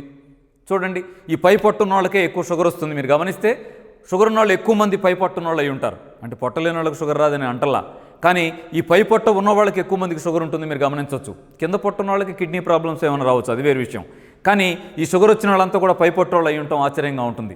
కాబట్టి అలా కార్బోహైడ్రేట్స్ ఎక్కువ తింటాం, గ్లూకోజ్ ఎక్కువ ఫామ్ అవ్వడానికి, లేనిపోని కొవ్వు స్టోర్ అవ్వడానికి పనికొస్తుంది. కాబట్టి ఆ కార్బోహైడ్రేట్స్ తగ్గించడం ఎలా? అవసరమైనంత కార్బోహైడ్రేట్స్ తీసుకొని ఇంకా మన అవసరానికి ఉపయోగపడేటువంటి కణ రిపేరింగ్కి ఉపయోగపడాలి, నూతన కణాల నిర్మాణానికి ఉపయోగపడాలి, ఈ షుగర్ లాంటివి ఎలిమినేట్ చేయడానికి వీలైనటువంటి డైటరీ ఫైబర్ ఉండాలి. ఇలాంటి ఆహారం ఏది ఉంది అది మధ్యాహ్నం భోజనంగా మలుచుకోండి. మధ్యాహ్నం భోజనంగా ఏం తింటే బెటరు? చూడండి, ఏముండాలంటే మీరు బియ్యంలో నేను ఇందాక చెప్పిన ముడి బియ్యం కానీ, ఎర్ర బియ్యం కానీ, నల్ల బియ్యం కానీ వాడుకోండి. లేదా మిల్లెట్స్, ఇవాళ అద్భుతంగా మిల్లెట్స్ అందుబాటులోకి వచ్చినాయి, మిల్లెట్స్ వాడుకోండి. జొన్నలు, సజ్జలు, రాగులు, కొర్రలు మీకు నచ్చినవి ఏవైనా వండుకోండి. అలాగే ఇక్కడ చాలా ప్రత్యేకమైన జాగ్రత్త ఏంటంటే షుగర్ తగ్గాలంటే మీరు తినే అన్నంలో 50% కూర ఉండాలి. అంటే మీరు ఉదాహరణకి 1/2 కిలో అన్నం తింటారనుకోండి, దానిలో 1/4 కిలో కూర ఉండాలి, 1/4 కిలో అన్నం ఉండాలి. అలా చేసుకోగలిగితే మీరు కార్బోహైడ్రేట్స్ని తగ్గించిన వాళ్ళు అవుతారు.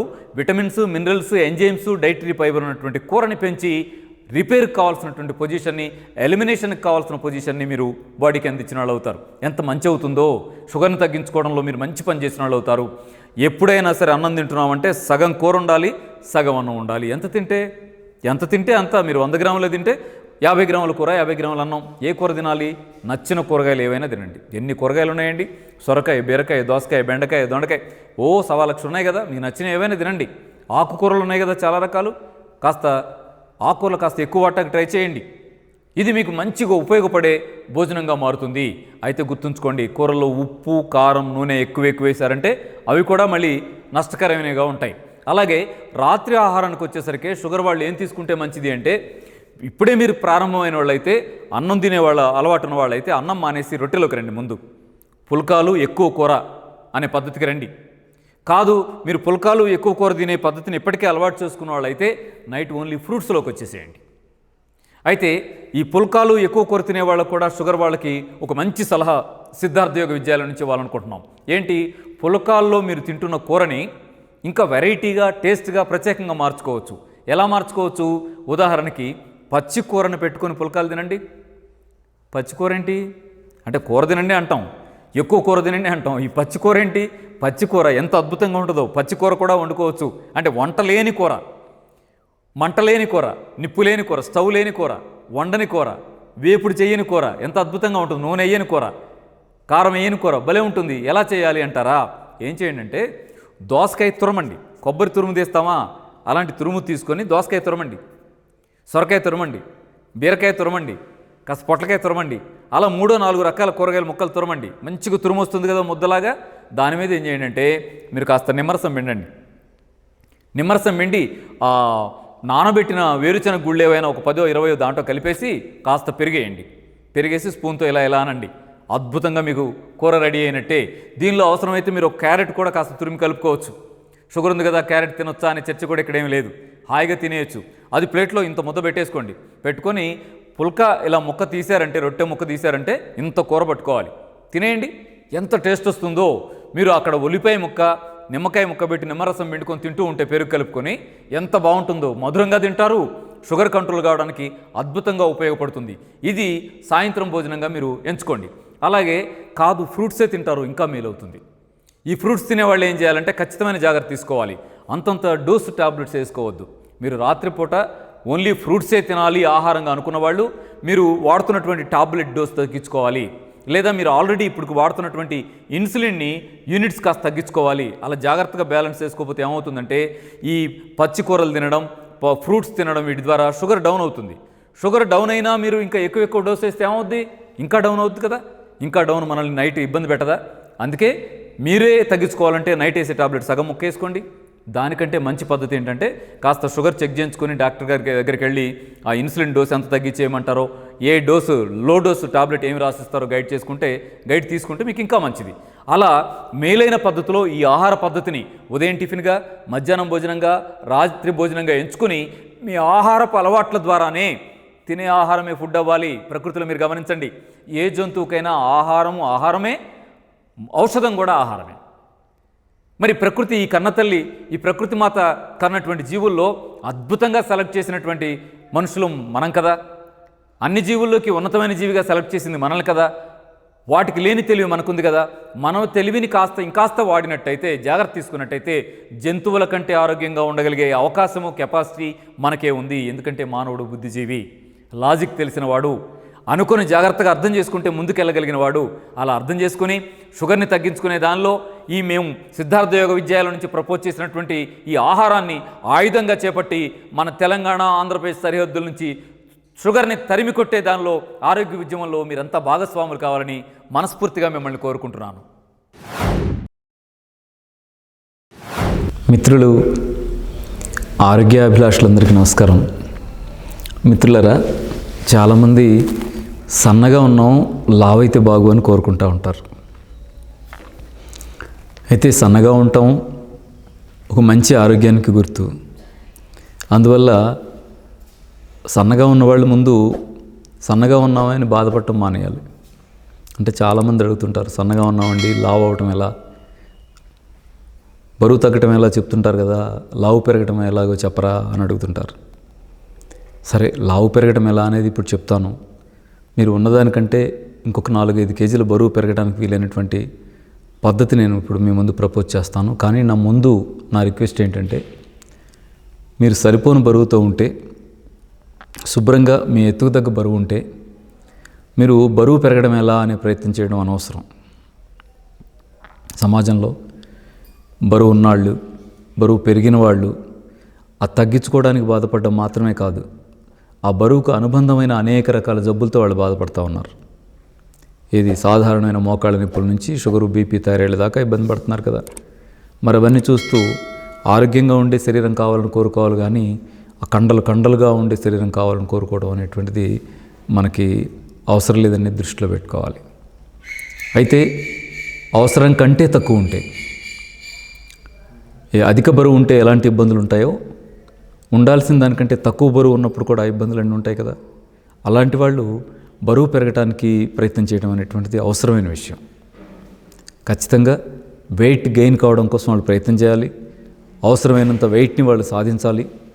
తద్వారా ఆరోగ్యాన్ని నిలబెట్టుకోవడానికి అది వాళ్ళకి ఆ వెయిట్ చాలా చాలా ఉపయోగపడుతుంది. దృష్టిలో పెట్టుకోవాలి. అయితే బరువు పెరగాలంటే ఏం చేయాలి అనే దానికంటే ముందు, బరువు తక్కువ ఉన్న మిత్రులు వారికి ఏమైనా ఆరోగ్య సమస్యలు ఉన్నాయా అనేది కాస్త చెక్ చేసుకోవాలి. ఉదాహరణకి గ్యాస్ ట్రబుల్ ఉండొచ్చు, లేదా అరుగుదల సరిగా ఉండకపోవచ్చు, లేదా మోషన్ ఫ్రీగా ఉండకపోవచ్చు. ఇలాంటి ఇబ్బందులు ఉన్న వాళ్ళు ముందు బరువు పెరగడానికి ఏం చేద్దాం అనే దానికంటే ముందస్తుగా ఈ సమస్యలు తగ్గించుకోవడానికి ట్రై చేయండి. తింటే అరిగేట్టుగా, గ్యాస్ ట్రబుల్ లేకుండా, మోషన్ ఫ్రీగా ఉండేట్టుగా, అంటే ఎంతైనా ఆరోగ్యకరమైన ఆహారాన్ని తీసుకోగలిగే కెపాసిటీని ముందు పెంచుకొని ఆ తర్వాత ప్రయత్నం చేయడం ద్వారా మీ వెయిట్ గెయిన్ అవ్వడానికి చాలా సులువైన ఇదవుతుంది. దృష్టిలో పెట్టుకోండి. అయితే మీకు బరువు పెరగటానికి కావాల్సిన ఆహారం ఏంటో చెప్తాను. ఇప్పుడు ఉదాహరణకి సాధారణంగా సిద్ధార్థ యోగ విద్యాలయం ప్రపోజ్ చేస్తున్న 15 రోజుల డైట్ ప్లాన్ని మీరు గమనించండి. దానిలో మేమేం చెప్తామంటే, వాటర్ తాగే విధానం ఒకటి చెప్తాం. అది మీరు కంటిన్యూ చేసుకోండి. ఇది పొద్దునే లెగ్గానే 2 గ్లాసులు, 1 గంట గ్యాప్ తీసుకొని 2 గ్లాసులు, ఆ తర్వాత టిఫిన్ చేసిన దగ్గర నుంచి భోజనానికి మధ్యలో గంటకో గ్లాస్ నీళ్లు, భోజనానికి హాఫ్ అన్ అవర్ ముందు 2 గ్లాసులు నీళ్లు, భోజనం ముగిసిన తర్వాత 1.5 అవర్ గ్యాప్ తీసుకొని అక్కడి నుంచి ఈవినింగ్ వరకు గంట గ్లాస్ మంచినీళ్ళు, ఈవినింగ్ 5:30కి 2 గ్లాసులు నీళ్లు. ఇదంతా కూడా బరువు పెరగాలనుకున్న వాళ్ళు కూడా కంటిన్యూ చేసుకోండి. ఇది చేస్తూనే ఆహారంలో చిన్న మార్పులు చేసుకోవాలి. అదేంటి? ఉదాహరణకి ఇప్పుడు టిఫిన్గా మామూలుగా ఫ్రూట్స్ తినమని చెప్తాం. బరువు తగ్గాలనుకున్న వాళ్ళు ఫ్రూట్స్ తింటారు. బరువు పెరగాలనుకున్న వాళ్ళు కూడా ఫ్రూట్స్ తినాలి. అయితే బరువు పెరగాలనుకునే వాళ్ళు, బరువు తగ్గాలనుకునే వాళ్ళు తినే ఫ్రూట్స్లో తేడా ఉంటుంది. ఉదాహరణకి బరువు తగ్గాలంటే పుచ్చకాయ తినండి అంటాం, బొప్పాయి తినండి అంటాం, కీరా దోస తినండి అంటాం. కానీ బరువు పెరగాలనుకునే వాళ్ళు అవి తినడం ద్వారా అంత ప్రయోజనం జరగదు. అవసరమైతే ఒక వారం రోజుల పాటు తేలిగ్గా అరిగిపోవడానికి వీలుగా అలాంటి ఆహారాలు తీసుకున్నప్పటికీ తర్వాత కాలంలో తీసుకోవాల్సిన ఫ్రూట్స్ ఏంటంటే, మార్నింగ్ ఈవినింగ్ కూడా ఫ్రూట్స్ తీసుకోవచ్చు. అవి ఎలా ఉండాలంటే బాగా స్వీట్గా ఉండేట్టుగా ఉండాలి. మామిడికాయ, సపోటా, సీతాఫలం, అరటిపండు, ఇలా మంచి పుష్టినిచ్చేటువంటి, బాగా ఎనర్జెటిక్గా ఉండేటువంటి, కండపుష్టి, స్వీట్నెస్ ఎక్కువ ఉన్నటువంటి ఫ్రూట్స్ని సెలెక్ట్ చేసుకుని వాళ్ళు తీసుకోవాలి. అలాగే ఈ టిఫిన్ కంటే ముందు, పలహారం టిఫిన్గా తీసుకోవడానికి ముందు 1 గ్లాస్ జ్యూస్ తాగండి. సాధారణంగా వెయిట్ లాస్లో మీరు మిక్స్డ్ వెజిటబుల్ జ్యూస్ తాగండి అని చెప్తాం. కానీ వెయిట్ గెయిన్ కావాలనుకున్న వాళ్ళు ఏం చేయాలంటే మంచిగా 1 గ్లాస్ క్యారెట్ జ్యూస్ తాగాలి. అట్లాగే క్యారెట్ జ్యూసే కాకుండా మీకు ఇంకా వెయిట్కి బాగా పనిచేసేటువంటి జ్యూసు కొబ్బరి పాలు, పచ్చి కొబ్బరి మిక్సీలో వేసి నీళ్లు పోసి మంచిగా పాలు తీయండి. 1 గ్లాస్ పాలు చేసుకుని దాంట్లో లైట్గా తేనె కలుపుకొని తాగండి. ఎంత ఎనర్జీ మీరు గెయిన్ చేసిన వాళ్ళు అవుతారు. అలాగే ఉదయం టిఫిన్గా మొలకలు తినడం కూడా మీకు బాగా ఉపయోగపడుతుంది. మొలకలు అనగానే దీన్ని కూడా మీరు బరువు తగ్గడానికి చెప్తారు కదా అని ఆలోచిస్తారు. కానీ మీరు గమనించండి, మనం జిమ్కి వెళ్తాం. జిమ్కి వెళ్ళిన తర్వాత మీరు కండపుష్టి, మంచి కండలు రావాలని కోరుకుంటారు. అక్కడ గైడర్ ఏం చెప్తారైనా, ట్రైనీస్కి ఏం చెప్తారంటే, మీరు పొద్దునే లెగ్గానే నానబెట్టిన శనగలు తినండి అంటారా లేదా? మొలకలు తినండి అంటారా లేదా? అంటే గింజల్లో చాలా పోషక విలువలతో పాటు బాగా ఎనర్జీ ఉంటుంది. చాలా ఎక్కువగా సాధారణమైన ఇప్పుడు మనం అన్నం తింటే ఒక అన్నం ముద్దలో ఎంత ఎనర్జీ ఉంటుందో పోల్చుకుంటే అదే మీరు శనగలు, పెసలు, అలసిందలు ఇలాంటివి మీరు మొలకట్టి తింటే దాంట్లో 7-8 రెట్లు ఎక్కువ ఎనర్జీ మీకు దొరుకుతుంది.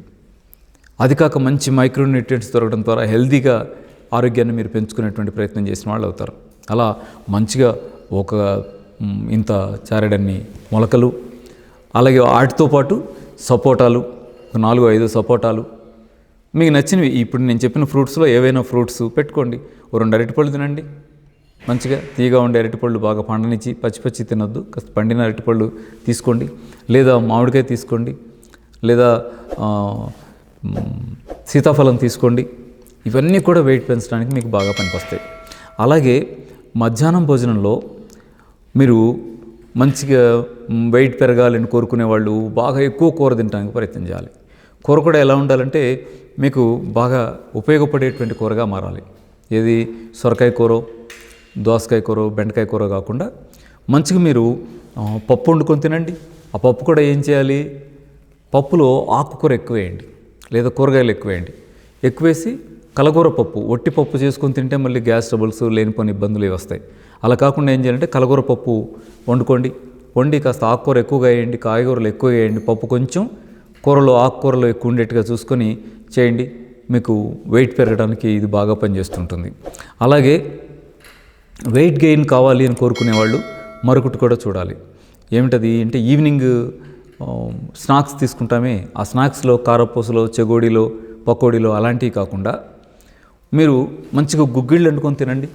ఇప్పుడు శనగ గుగ్గిళ్ళు, అలసింద గుగ్గిళ్ళు, పెసర గుగ్గిళ్ళు, ఇట్లా చాలా రకాలు మనకి దొరికేటువంటి గింజలు ఏవైనా సెలెక్ట్ చేసుకుని మీరు గుగ్గిళ్ళు వండుకొని తినండి. గుగ్గిళ్ళు ఎంత బలమో, మంచి కండపుష్టిని ఇస్తాయి, మంచి ఆరోగ్యాన్ని ఇస్తాయి, మంచి బలాన్ని ఇస్తాయి, ఎనర్జీని ఇస్తాయి. కాబట్టి అలా ఈవినింగ్ స్నాక్స్గా సుమారు 4-4:30 ఆ టైంలో మంచిగా అన్ని గుగ్గిళ్ళు పెట్టుకొని తినండి. అలసిందలు గుగ్గిళ్ళు చేసుకుని ఎంత బాగుంటాయో. మీరు అవసరమైతే టేస్ట్ పెరగాలని కోరుకున్నప్పుడు కొంచెం ఉల్లిపాయలు కోసి లైట్గా 1 చుక్క 2 చుక్కలు నెయ్యి లాంటిది వేసి లైట్గా తాలింపు చేయండి. తాలింపు చేసి పెట్టుకొని తినేయండి హాయిగా. అలాగే నైట్ భోజనం పెందలాడి తినాలి. రాత్రి బాగా పొద్దుపోయి తినద్దు. పొద్దుపోయి తినటం వల్ల పొట్ట పెరుగుద్ది కానీ హెల్త్ పెరగదు, వేరే రకమైనటువంటి ఆరోగ్యకరమైన వెయిట్ గెయిన్ కావడం కూడా కష్టం అవుతుంది. కాబట్టి పెందలాడి 7-7:30 లోపు తినేయండి. మీరు ఏం తింటారు, మంచిగా రొట్టెలు ఒక 7-8 రొట్టెలు పెట్టేసుకొని నచ్చిన కూర పెట్టుకొని తినండి. లేదు అన్నం తింటారు, అన్నమే తినండి, కానీ పెందలాడి తినాలి. మంచిగా పెరుగన్నం మీరు ఒక ఫ్రూట్స్ ఏమైనా సెలెక్ట్ చేసుకొని ఫ్రూట్స్ తినేసి 1 గంట గ్యాప్ తీసుకొని ఓ ప్లేట్ నిండా మంచిగా పెరుగన్నం పెట్టుకొని హాయిగా పెరుగన్నం తినేయండి. కానీ పొద్దుపోయి తినే ప్రయత్నం చేయొద్దు, పెందలాడి తినేయాలి. మీరు 5-6 తింటే ఇంకా చాలా మంచిది. అలా జాగ్రత్త చేసుకొని మీరు ఆరోగ్యాన్ని కాపాడుకుంటూ ఆరోగ్యకరమైన పద్ధతిలో వెయిట్ పెరగవచ్చు. అయితే ఒకటి, వెయిట్ పెరగాలంటే తినటం మాత్రమే సరిపోదు. మీరు ఇలా తినటం మొదలెడితే అది అరక్కపోతే లేనిపోని ఇబ్బందులు రావా, గ్యాస్ ట్రబుల్స్, మోషన్ ఫ్రీ కాకపోవడం, కడుపు ఉబ్బరం, ఇలాంటి సమస్యలన్నీ వచ్చేస్తాయి. అందుకే ఏం చేయాలంటే మార్నింగ్ 1 గంట, ఈవినింగ్ 1 గంట ఎక్సర్సైజ్ ఉండేలాగా చూసుకోండి. ఏ ఎక్సర్సైజు? అత్యంత సాధారణమైనది వాకింగ్. అయితే వాకింగ్ కంటే మీకు బాగా ఉపయోగపడేది, హెల్త్ని పెంచగలిగేది ఏమిటంటే మీకు యోగాకి వెళ్ళండి. ఉదయం 1 గంట, సాయంత్రం 1 గంట యోగా చేసుకోండి. నేర్చుకున్న తర్వాత వచ్చి, లేదు సరే మీకు నచ్చిన ఎక్సర్సైజ్ ఏదైనా చేయండి. మీకు నచ్చిన పద్ధతిలో నచ్చిన దాన్ని, జిమ్కి వెళ్తారా, ఈతకి వెళ్తారా, వాకింగ్కి వెళ్తారా, యోగాకి వెళ్తారా, మీకు నచ్చిందే మీరు సెలెక్ట్ చేసుకోండి. కానీ ఉదయం 1 గంట, సాయంత్రం 1 గంట ఎక్సర్సైజ్ ఉండాలి. ఇలా పుష్టికరమైన ఆహారం తింటూ, కొబ్బరి పాలు తాగుతూ, తేనె ఉపయోగించుకుంటూ, అలాగే ఈ బలమైన ఫ్రూట్స్ను ఉపయోగించుకుంటూ ఆరోగ్యకరంగా వెయిట్ పెరగాలని మనస్ఫూర్తిగా మిమ్మల్ని కోరుకుంటున్నాను. ఈ వీడియో మీకు నచ్చినట్లయితే లైక్ చేయండి, మా ఛానల్ని సబ్స్క్రైబ్ చేయండి.